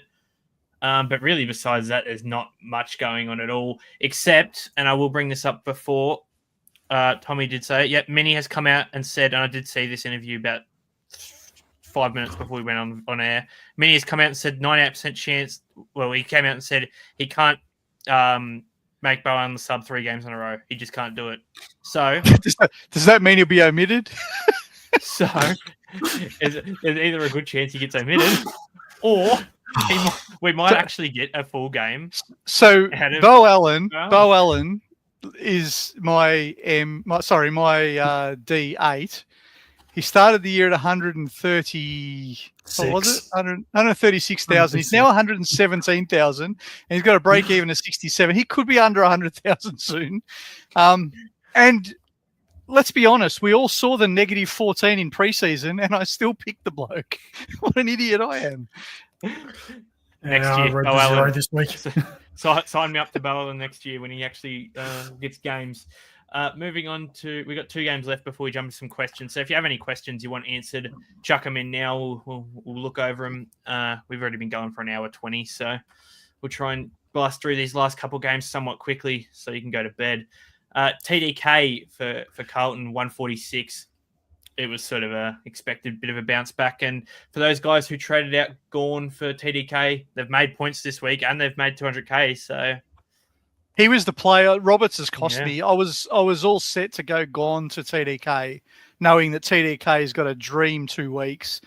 and then gone, obviously had 700K on his head. I was ready to take the punt. I had it locked and loaded until Roberts was then out in the teams when we did our panic room deadly. And it meant I had to go back on the trade. And some part of me still wishes I did it and not worried about it and just held Roberts now that it's all played out. But De Koning's a great pick if you picked him last week. Yeah, 100%. Ollie Hollands had a really impressive game with a 122. George Hewitt, who I brought in this week, scored 114. I'm pretty content with, and now he's got West Coast this week. Just remember, any Carlton player we're talking about now has West Coast this week, so they're going to be pretty decent options, no matter who we talk about. Akers and Walsh 110, Chera 109. Now, I've been told, ask Hurls about Doc. Kizu was trying to sell me on Doc. Well, Kizu was trying to sell me on Doc last week. Yeah, he was trying to sell me on Doc last week. I said, no way am I going there. He's too old and he plays for Carlton, so I'm not touching him. And at the moment, Kizza, he's in my trade plans. I'm looking for value. He's gone back to half-back. He looked like a really reliable interceptor against an Essendon team that does dump kick a bit. But I think, again, 400K, it depends what you're in the market for and what you're looking to do with your final teams. And I say this all the time, but you shouldn't be making any trades this week if you don't have your next 3 or 4 weeks in mind, because we've all got somewhere around the 10 or 11 trades left, whatever that is. And you should be thinking about who are the 4 or 5 primos I'm bringing in, and do I need some of them to be 400K to be able to fit all of the ones I want in. And what I'm thinking of doing, this is very early, but I think I'm going to go down the path of a couple of people like McKercher and Doherty, so that I can then spend up on Butters and maybe even a Jackson or something like that. And I think that's how I'm going to attack the last sort of 5 trades. So, Kiz, I think I'm going to join you, mate. I think Doc might be coming into my team. There we go. And to be fair, I think it's a fair shout, and I'm sure you've got the numbers for Doc on the numbers show tomorrow. Sure do, mate. Yeah, adding to the list. Again. Yeah. It's going to be mid-price madness tomorrow. Yeah, that's it. And if you want to figure out by the numbers, by the stats, who the best option is, go find it. Go check it out in the Patreon tomorrow. Looking down the Carlton list, we see down here Paddy Cripps 63. Now the fall off of Patrick Cripps has to get studied, but my question is, does he win the Brownlow still this year? Yes. I think he gets 3 votes for that game. He had 7 throws that weren't called, so he's probably right in the umpire's vision. In all seriousness, he's having an average year, and he gets SuperCoach.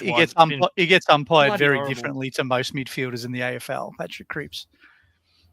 But to be fair, he's got, like I said before, he's got West Coast this week, so expect a 170 or whatever, for no apparent reason. Actually, to be fair, I say he's been having a bad year. It hasn't been good, but he's gone.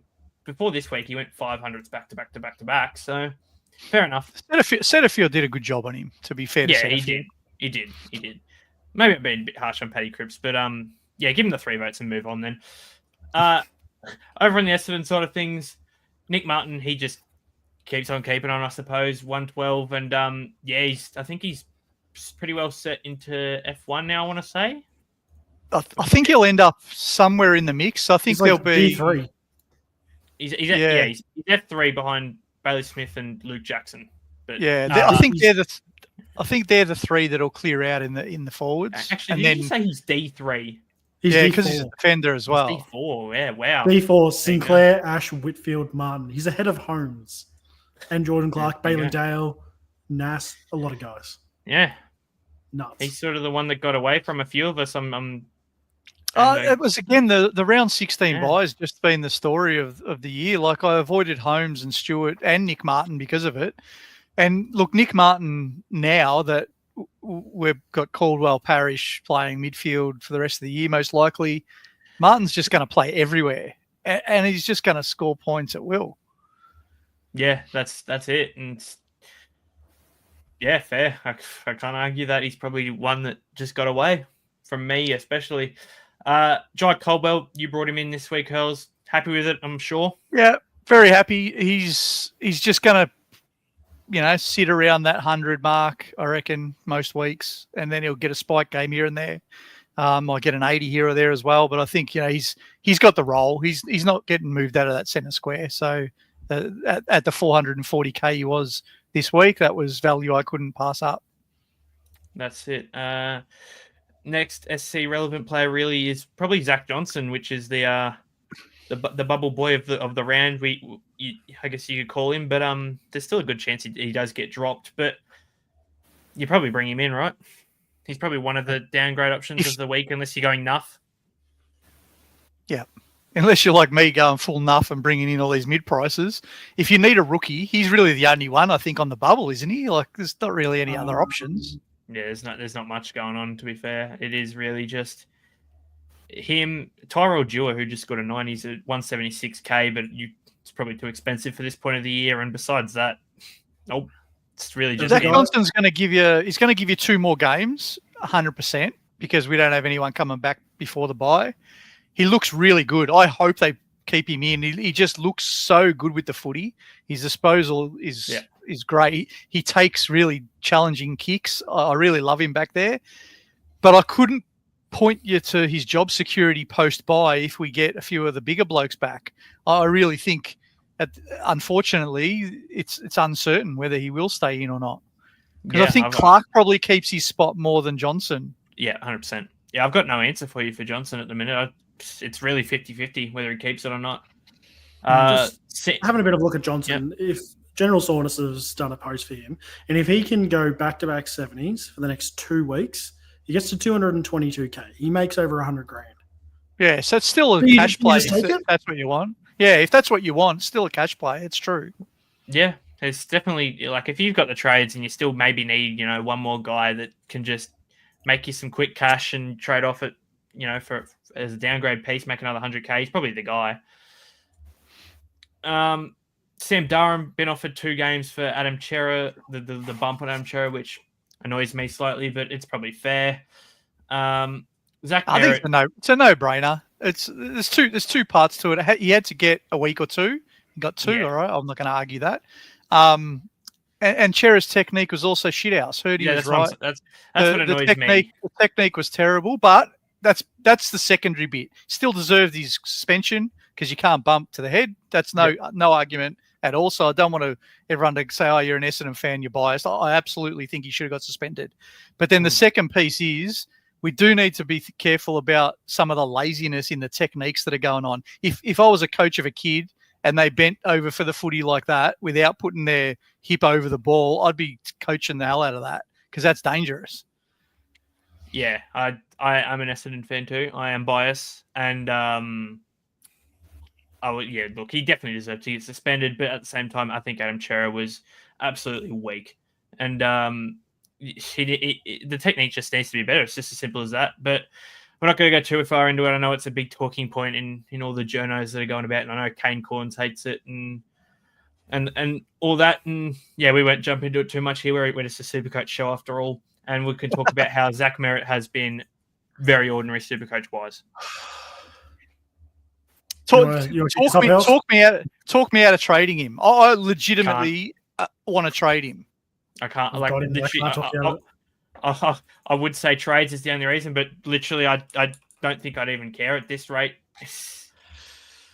He's been great some weeks. I actually VC'd him the week he got 170 and the week he got 160 or whatever. So he has been good to me in a couple of games.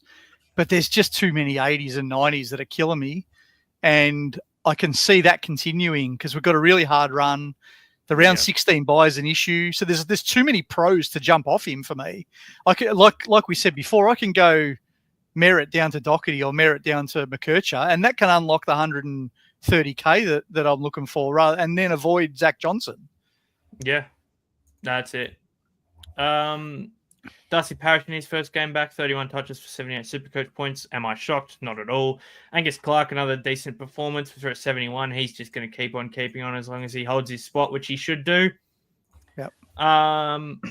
Moving down the list, Isaac Kako with 39. He's still got, I believe, a break even of 39. It is 38. So he's just at a price where he's just going to keep flip-flopping about, I suppose.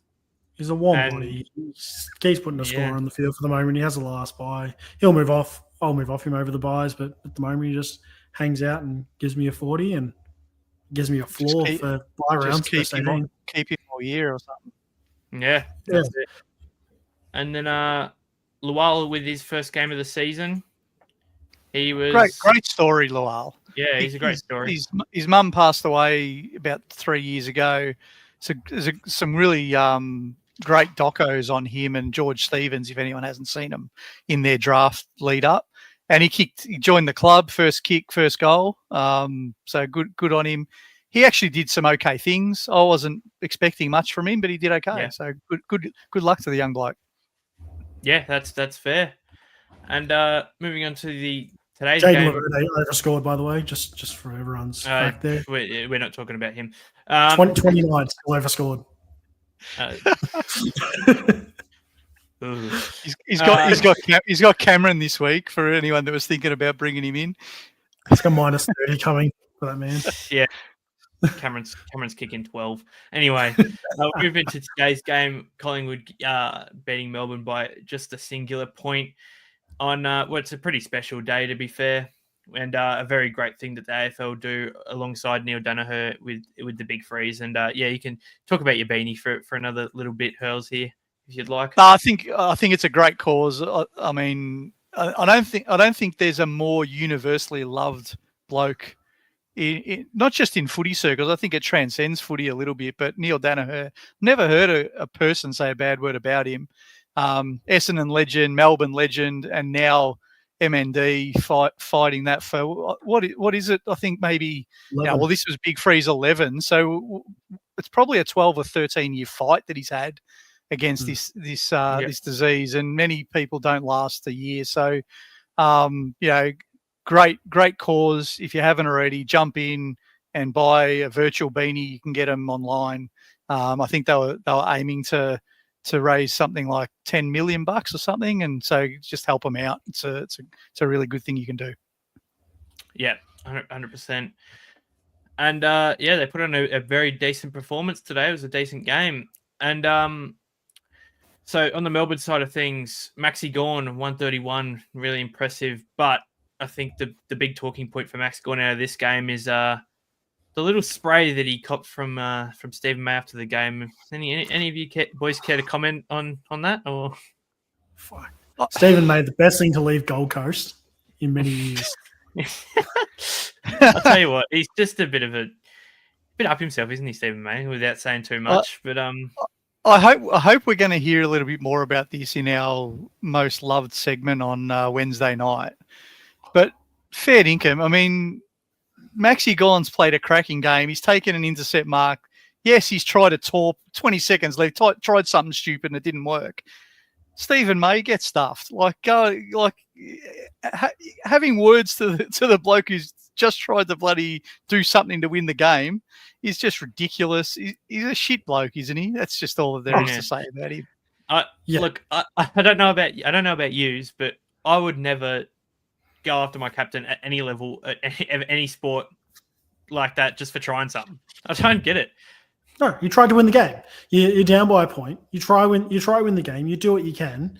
And Max has come out since saying he was called to play on. He could have either tried it with his left and butchered it worse, or he tried a chaos ball. He tried the chaos ball and put it at Will Hoskin-Elliott's lap. He tried something. You can't discredit a man for trying something. Instead, Stephen May goes and gives him a spray.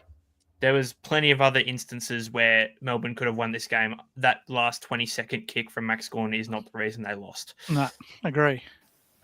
Maybe one selfish small forward might have handballed or something, yes. Perhaps.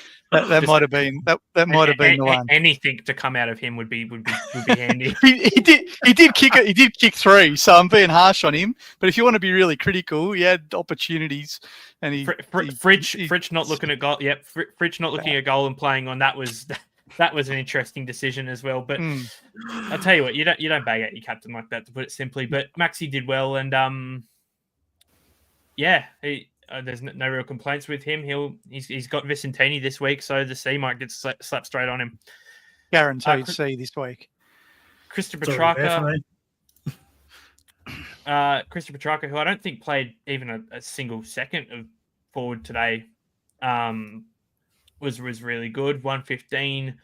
Bailey Fritcher 104, but some stupid decisions. Clayton Oliver with a 100 off 30 touches, which I'm pretty sure will be pretty close to his most this season. He was pretty good. He was all right, pretty good. Clary. For those who have held the faith, I don't see any reason why you would worry now. You'd keep him if you held him this long. He might repay the faith over the next sort of 10 weeks or 12 weeks. Yeah, Clary has made 21K throughout this year at this point. And he's very up and down. Jesus. Anyway, wouldn't go there if you don't have him. No, I wouldn't be buying him. Wouldn't even look at him. Still got him. Yeah. Still got him. Yep. Hold strong at this point. Jake Bowie, a bit of a downish game for him with an 80, but I think he's lost that role with Lever back now. Lever's come back.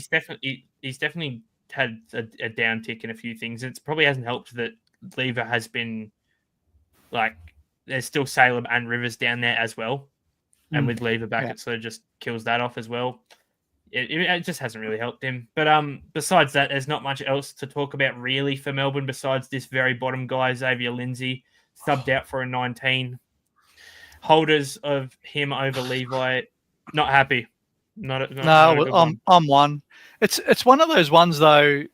You can only review process over outcome. You can't say, "Oh, that was shit because I lost 15K and Levi only lost 5K." The process was right. You know, if you were trying to preserve cash, which is what my intent was, Levi had a break even of 77, and this guy had a break even of 51 or 52. So chances are that they both get close, but the 52 should be easier to get than the 77, right? So you can't do much. It just costs 15. It's a trade out this week, and you move on. You just go, oh well, that's life.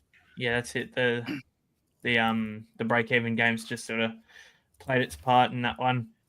Besides that for Melbourne, not much else going on. For Collingwood, Jeremy Howe with a very impressive game, 155 SuperCoach points. Josh Dacos, the Neil Danaher Trophy winner, he was fantastic all day, 34 touches for 122. Sidebottom, again, he's having a phenomenal season. He looks like fine wine at the minute, doesn't he? Him and Pendles, they're just no signs of slowing down.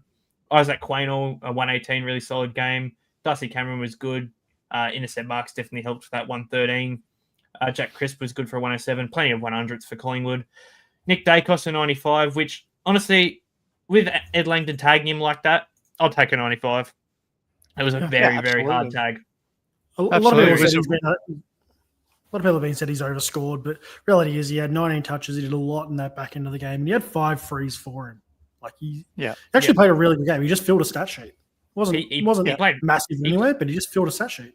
He played his role. And that's all you can. And it was a traditional tag. Like there's not too many of those tags anymore. Like the other bloke got 4 touches, Langdon. It was just proper. Didn't care for himself. Literally just jumping on his back the whole day. So I think he did well. Yeah, Langdon was the last person.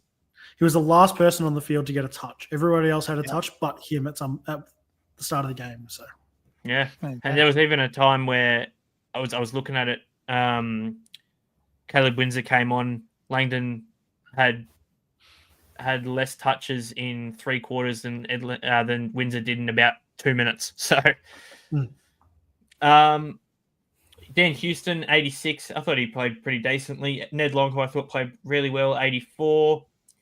Moving down the list, there's not too much else with Collingwood. Anyone who brought in Ed Allen, be a bit filthy that he got subbed, but he wasn't playing the greatest game, if we're honest. And 21 for him. And Will Hayes coming in for his second game. I believe he's on the bubble too. He should be anyway, 44. But they've got the bye this week, so... you just can't go with these guys. They're going to trust their senior blokes. Some of these guys will get games as they manage their senior guys. But other than that, you don't want to pick up these young blokes. Yeah, it's sort of just still Dacos, and then the rest are in another category of nah. Yeah, I mean, if I was a Ned Long owner, and I know the great man Horse still is, you'd have to seriously consider if he's hanging around for M8 for a while. Like he's not doing anything wrong. Yeah, I'd assume he's probably getting rid of him, Horse, this week. I think he's still in the chat. Yeah, I assume you'd probably get rid of him. Yeah, long to Butters this week. Yeah, that makes sense. All right, so that's all the games done. Let's jump into some questions, and hopefully we can keep this under 2 hours, so we don't cop the sack here. Is that our KPI? It's question time. Let's answer your questions for the week ahead.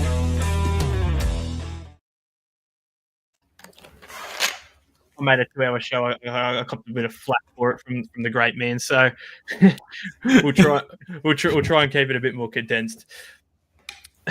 From Glenn, evening gents. Just wanted to say how shit Carlton are. They did everything they could to lose the game. Credit to Essendon to fight back. Yeah, I mean, look, as an Essendon fan, we showed a bit of grit, and that's all I can hope for. I really didn't expect to win that game, if we're completely honest, and I think you'd agree, Hurls, right? I'm starting to get a little worried that I'm liking honourable losses, and that's never a good sign. But the last 2 weeks, I've been really happy with the effort. You know, there's clearly some issues in our back half. We've got, midgets playing in key position roles, and I'm worried about what Geelong's going to do this week, but I was happy with it. I'm not going to bag Carlton. They won. To the winner goes the spoils. So for the first time in my life, I'll just let them have their win, and I'll wait till next week till I bag them again. That's it. I was look. I said it during the week. I was very keen to drop the Carlton dry. Carlton lost video, but that didn't happen. But anyway, JCR, praise the Lord, Jesus, and I'm sure Horse is very happy with that. Very happy with that comment. He was good. Let's put it that way. I can't believe that Horse got away with it. Unreal. It works somehow. Unreal. Scorched Earth. Hey, legends. G'day, mate. How are you? Can I grow a beard? No. Have you seen my mustache? No.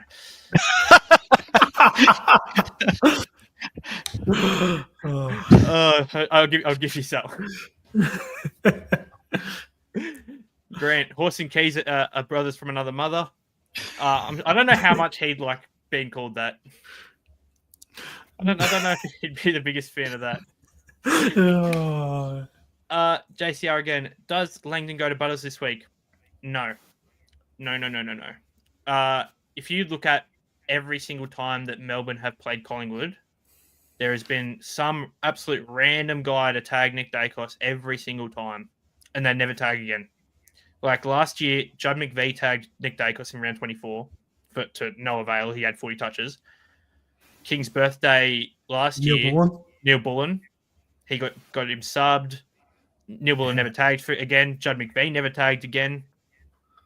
I mean, Neil Bullen has tagged, but he never tagged for Melbourne again.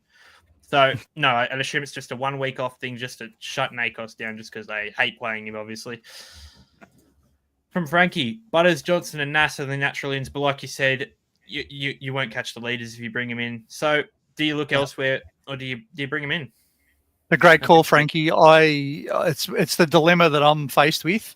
I think you got to look at who are let's say we all need 5 blokes from here. I need 5. Others might need 3, right? So I'm just talking about my team. Yep. I'm trying to look at, out of the 5 that I bring in, which are the ones that are popular do I have to bring in? And I think Butters fits that bill. I don't think I can go the year without Butters at this value. He'll hurt too much. Which ones can I fade and which ones should I go different? And that's what I think you have to think about. Do I still think I'm going to bring in probably Butters and Nass? Maybe, because I think there may be too much value. But then I'm going to look at my other 3 as some different guys, maybe, to try to do something different, like a Bergman and a McKercher and that kind of stuff. We'll see what happens. 100%. Now, Broads, this one's for you, and I want you to confirm this, but I reckon this is probably true. When Broads was a kid, he got the numbers spaghetti instead of the letters. What do you mean when he was a kid? I turned my normal spaghetti into the numbers. That's how number spaghetti was made. There you go. That answers your question, Kizza, because if there was a number spaghetti, which I'm not even 100% sure there was. I think there is. Or there's He's certainly so a young. letters one. He's, I don't know. he's so I don't know young, if he there's, doesn't even know it. yeah, I know. But You I count think to 1,000 even if before you're even two.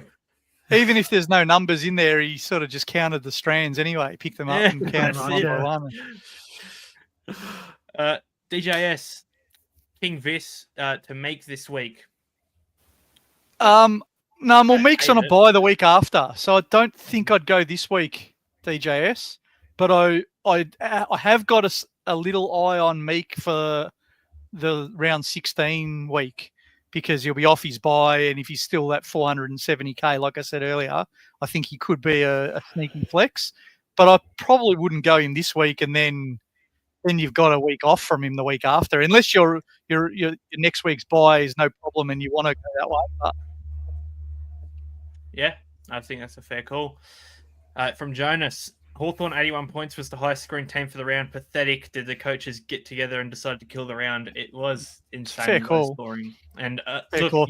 A few suburban grounds. Yeah. A few suburban grounds that they played at made it a bit hard. Yeah, suburban grounds, with rain shitouts. everywhere. It's just the stoppages. There was just so many hitouts on offer this week. The It Punters was- Club loved it though. The Oh. value that was found on unders was outrageous. Yeah, it was gorgeous. Speaking of value, for value, is it McKercher or is Mills the option? Which one would you boys say? Obviously, if we're talking this week, it's McKercher. If we're talking next week, it's Mills. But if you had to pick one, which one? Yeah, where's the little nachos girl that says, "Why can't we have both?" Why not I'm- both? I'm on Very nice, both. But if you put a gun to my head, I'm going to say Kirch. I'd go I Mills. think- I trust the role a bit. I think Mills will hold it all year. Kirch, I could hold it, but At this stage, so originally my plan was to go 2 rookies into another 2 rookies and Ashcroft into Butters.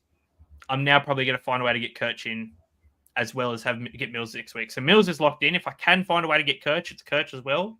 So I suppose naturally it's got. I'm saying Mills because I'm getting Mills no matter what. Yeah, Uh, I think I'm bringing both of them in. Yeah, I would. My plan is to bring them both in now. I'd love to. If JFH isn't named this week, would you trade him to Bont? Not if you've Well, held him now, would you? If you've held him this long, probably not. He's probably got. I reckon if he's not named this week, it's next week for sure. So at that point, you probably just hold and Bond's just try break to find evens at some- 164 too. Like it's up there. Yeah, It's not out of his reach, but it's up there still. yeah, that's it. I'm on a performance plan apparently, thanks to We're all gonna get some coaching after the episode. Kizza. like the video, so I don't get the sack. my performance, my end of year performance meeting is soon. Don't let me lose my job. I'm gonna lose my job. McKercher traded from Horses Mean Cross, aka IJ, who also says g'day down here. So how are we, IJ? It's a yes from me, IJ. It's a yes. If you can make it work, make it work. Yep. Yeah. Kevin, hey boys, great show. Is trading Zorko an option? Broads, give us an option. Give us your thoughts. Is trading Zorko- I'd say he's an option. He seems to be losing the role. Kitty Coleman's still to come back, and he's a halfback distributor. And you'll actually make money by going Zorko to Naz this week. So if you don't have Naz, going that way, you can even go further down if you wanted to a McKercher. You can go to a Doc. Both have already had buys. You then get an option where Zorko's still got a buy to go. The other two don't. They've already had it. It's one extra game for the rest of the year too. That's it. Agree. Higo puts his 2 cents into it. Personally, we'll go Mills over McKercher, thinking going into the winter, teams will have to play wet weather footy rather than the chip style. And North only have a few Marvel games remaining under a roof. I'm sure you'll do some digging on that in the numbers show tomorrow about, under the roof stats and how McKercher goes and how well that wet weather footy actually plays a factor. I'm sure that'll all be involved. So, we'll plug it once again. Join the Patreon and have a check of that and find all that good stuff out. Got plenty of weather stats. That's it. Beautiful. From Corey, the Brody Hoff move has been into the mids has been good for West Coast as a team. Supercoach wise, obviously not a topic, obviously, because no one cares for Brody Hoff. But I think he's right. Annoyingly, it has killed off, Gross and Clay Hall and all these guys. But to make West Coast a better team, they've needed a guy who's a bit more defensive-minded, right? Yeah. I'm kicking myself that I dumped him in Keeper League early in the year for free. I didn't even trade him. I just got rid of him, and then he came good. But anyway, that's how it goes. I picked up Laverde in his spot now, so it's okay. From Kizza, hey Deadly, if you want more likes on the live, you should say you'll bring in LD Poo, and if it gets 50 likes. No, I'm not Horse, unfortunately. I'm not doing it. I'm not doing it. Not a chance. All right. What do we reckon Mills and Kirch average from here on in? So I'll say personally, I reckon they both can go at least 95 each, upwards of, I reckon 100 each. I don't think there's too much difference between them. Yeah, I reckon, and I'm really looking forward to listening tomorrow night, Broads, but I reckon McKercher can easily do 102, 103, and I reckon Mills is probably a bit more variable for me because I think he'll be a Mr. Fix-It. So I reckon maybe a 97, 98 for Mills, but they're both extreme value. Yeah, and something to consider there, like that puts them not far outside D10. That's between D10, D15. So yeah, you're not actually sliding as far as you think by going to them. No, and I don't think we need to over-inflate the guesses. Like you don't need. Yes, we want to get the top 8, but if you're paying 350,000 and 400,000 for your D6, and they can get within 7 or 8 points of D6 for the rest of the year, you're winning because you're not paying the money that you would otherwise pay. So, yeah, for sure. That's it. Jax, straight Ned Long for Butters in round 14, and I think if you can do that move, I think you're winning. That's a pretty good move. Straight up. Sounds good. Sounds good. The only other consideration though, could you keep Long at M9? But it depends on cash flow, right? It's going to be hard to manufacture that maybe. But if you need the long cash, it's probably now's definitely the time to get rid of him with the buy on a 103 break even. But if you do think he could potentially, keep up with those bigger boys and be a loop option, go for it. Doc might get rested. There is definitely a good chance Doc gets rested, but I think that simply due to that fact, we're probably all McKercher over Doc, right?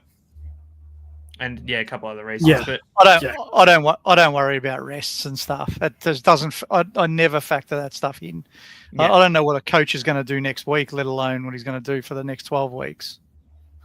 That's fair. But we'll add that in. Kirch or Doc this week if you had to choose one. Oh, Kirch ahead of Doc if I'm picking one of those. Yep, for sure. Oh, there we go. Yeah. Yep, beautiful, beautiful. Doc has West Coast this week just quietly, so I'm tempted. But no way I have the money for all three of them.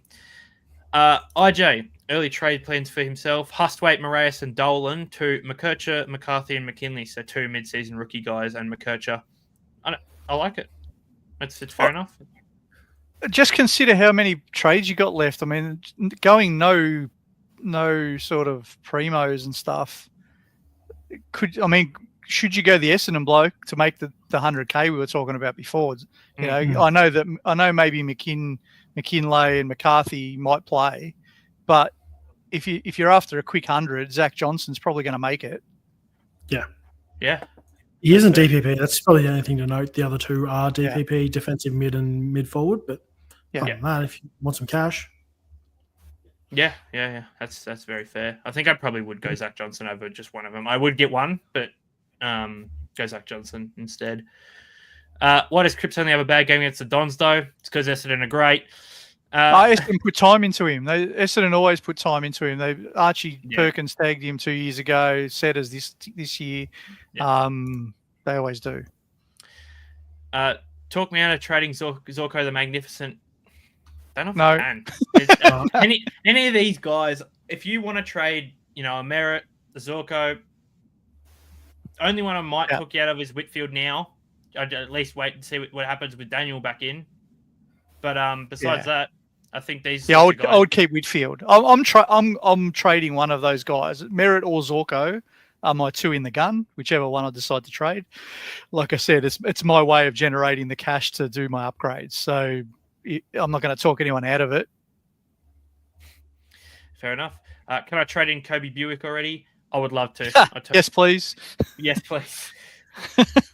For those who don't know, Kobe Buick is Essendon tied prospect. He's currently playing under 16s at the minute, and he's taking an absolute piss. So I want him on Essendon already. I reckon he could genuinely contribute to our team at 16. This is how desperate us Bombers fans are. We're trying to. We're already looking at 16-year-olds. Does I get to host the show? Unfortunately, that's not up to me, and I think Horse would have to. We could have got him to host this week, and he could have announced the value trading of the week, Wanga Minera. I was gonna say we had him on the numbers game show, and he was weak as piss on his first effort. So hopefully, if he comes on again tomorrow, we can get a bit of a better effort out of him. Yeah. I'll jump in there tomorrow night. I want to see how he goes since he always likes to bag me out, the bastard. Hawksy worked out a way to get keys last week and was 200 short. Fist through screen stopper tough enough. Don't you hate that? No matter what the trade is, when you're like $200 short of whatever you're attempting to do, geez, that sucks. To put it simply, if it was for Keesis and you wanted him, I would have found a way to do it. That's just me personally. I would have traded Bont for it personally. Jax, is Prester a good pick after his bye? I think we'll probably agree that he's actually this probably answers himself from Hawksy. He's probably good, but if you need to have a spare few trades because that hamstring will blow up in 3 weeks. His hamstring could be made of spaghetti sauce, the meatball. Yeah. The Horse himself, given how well Keys did last week, might be 100 like Wednesday for a Doc / McCurchard kind of night. What do you mean? I'm bringing these blokes in without any likes. That's what I mean. Maybe we'll have to have some kind of competition. 100. All right. Wednesday show. 100 likes. Horse brings in Campbell Chesser. I've set it up. I think if you didn't get a don't come Monday for going over 2 hours on the pod, that might just push Horse over the edge. He is under waivers in the keeper league. He's under waivers in the keeper league. He's under waivers in the keeper league for since about round 1. No, he's actually someone picked him up at some point. He's back on the waivers now. Look out. From Grant, it's Timu time. Yep, Timu, CKC. We're ready. CKC. Is trading Lockie Neal an option if it's to Butters? That way I can keep Ned Long, the only Collingwood player I'm invested in watching.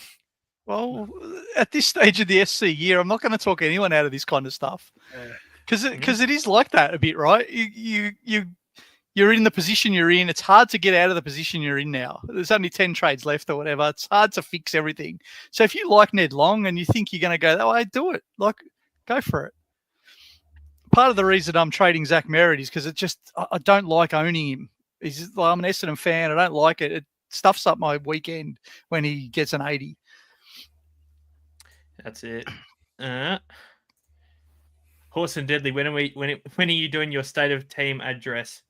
My team's shithouse. Horse has Ben Keys in his team, so that should answer both questions. At Deadly, I thought you'd like to know the more times you get my name up on there, the safer you'll be. I have a big say in if you're staying in the ones or drops down the threes. That's the only reason why this comment is up there. Don't sack me. It's not even the twos. Just the threes. Just straight to the threes. I think we're getting to the point now where Deadly's just going to stay on the air so that But this will be my last time on air. He can't get kicked off. He's never gonna close this string down. He's going to stay on. It's going to be a protest. That's it. No, we've only got a couple more questions left. Is anyone even going to have a Primo D7, etc. this year? My first year, and I looked back at previous years, I thought it was crazy how I see Matt Rowell on benches. Bad first year to start. If you're starting this year, yes, it is a bad verse. It's just the cash gen this year has just been so hard. There's just been no guys that have been providing. And yes, previous years, it always has been, you can have a D7 or an M9 or whatever. But you got to remember, we have an extra player on field. So technically the flex is, your M9 or your D7 of previous years. It's just an extra spot. I think the really good teams that only have like 2 upgrades left, they'll get 24 rather than 23. Yeah. But for everyone else, 23 is going to be it's going to be achievable if we take some of these value options. I can't get 23 unless I pick some of these value guys, which is why I'm considering it. If I thought I could just pick Jackson, Nass, Butters, who else, Nick Martin, and someone else, well, I wouldn't be considering McKercher and all these blokes, but I can't because I can't afford them and I haven't got the trades to get there. So that's why I'm doing it. I've committed to 22. I can't even consider 23. I've just committed to a top end 22 and we'll ride it out. Yeah, because that's the other alternative, right? You forget these fakes that we're all buying for the 23rd and you go 22 legitimate guys and you hope that strategy works. We've just got a few funny ones to end this one off. I think all the questions are done. Horse said as my performance review has now been brought forward, which it's been nice knowing you. Kids said start lining up at Centrelink. I might have to. And then we've got a good one here from the lady of your house, Hurls. Does anyone actually read these comments? They're all asking the same thing. And Scorched Earth replies, "No, men don't do that. It's like reading a map." It's very true. Okay, who to pick up my next trade? Either Deadly or that orange team lady. Orange team lady. Oh, we'll end it on that. All right, fun and frivolity. That's good. Oh dear. All right. And we still only got one like Deadly after all that. No, hold on. What have we got on YouTube? Let me refresh. We've got 25. Oh, that's pretty good. We got 25. I shouldn't get sacked with 25. Hopefully, no. Thank you. You'll get demoted. You'll get demoted to Thursday morning episodes, but you should be back. That's audio only. Oh. Yeah. All right. Sorry. Alrighty. Finish it off. We're stopping you from finishing now. We'll shut up. No worries. All right, Hurls, where can the people find you, mate? Twitter, X. I think we have some great chats on there about SuperCoach. Some controversial. Horse puts some really controversial posts up. We love engaging with everyone and getting some commentary going and conversation started. So come and have a chat. Give us your views. Tell us we're mad if we're bringing in McKercher and Doherty and these guys. That's what this is about. Like, there's no right or wrong answers with SuperCoach. If there was, we'd all be in the top 10, right? I'm bloody 6,000. So it's just all about experimenting and trying to get to the final team. So come and have a chat on there, and we'll see you there. Beautiful, Broads, Flanders, whatever I feel like calling you. I'm down here. I'm on X. So feel free to come hang out and talk smack. I'll tell you that Nando's is going to do nothing. Sometimes I'm right, not very often, but sometimes I am. So easy as. Beautiful. You've had a pretty good debut here, mate. You might just sneak your way back on one time. There could be a spot open. Next Sunday's show's looking for another person. I've heard from. No, mate, you've done perfect tonight. Thank you. Thanks for jumping on with Hurls and myself, and thank you, beautiful people in the comments for your time. And I know it's a long one. I know it gets crazy when Horse isn't around and we get off the chain a little bit, but that's all right. There's no tag stopping us. So, ladies and gentlemen, thank you for watching. Goodbye.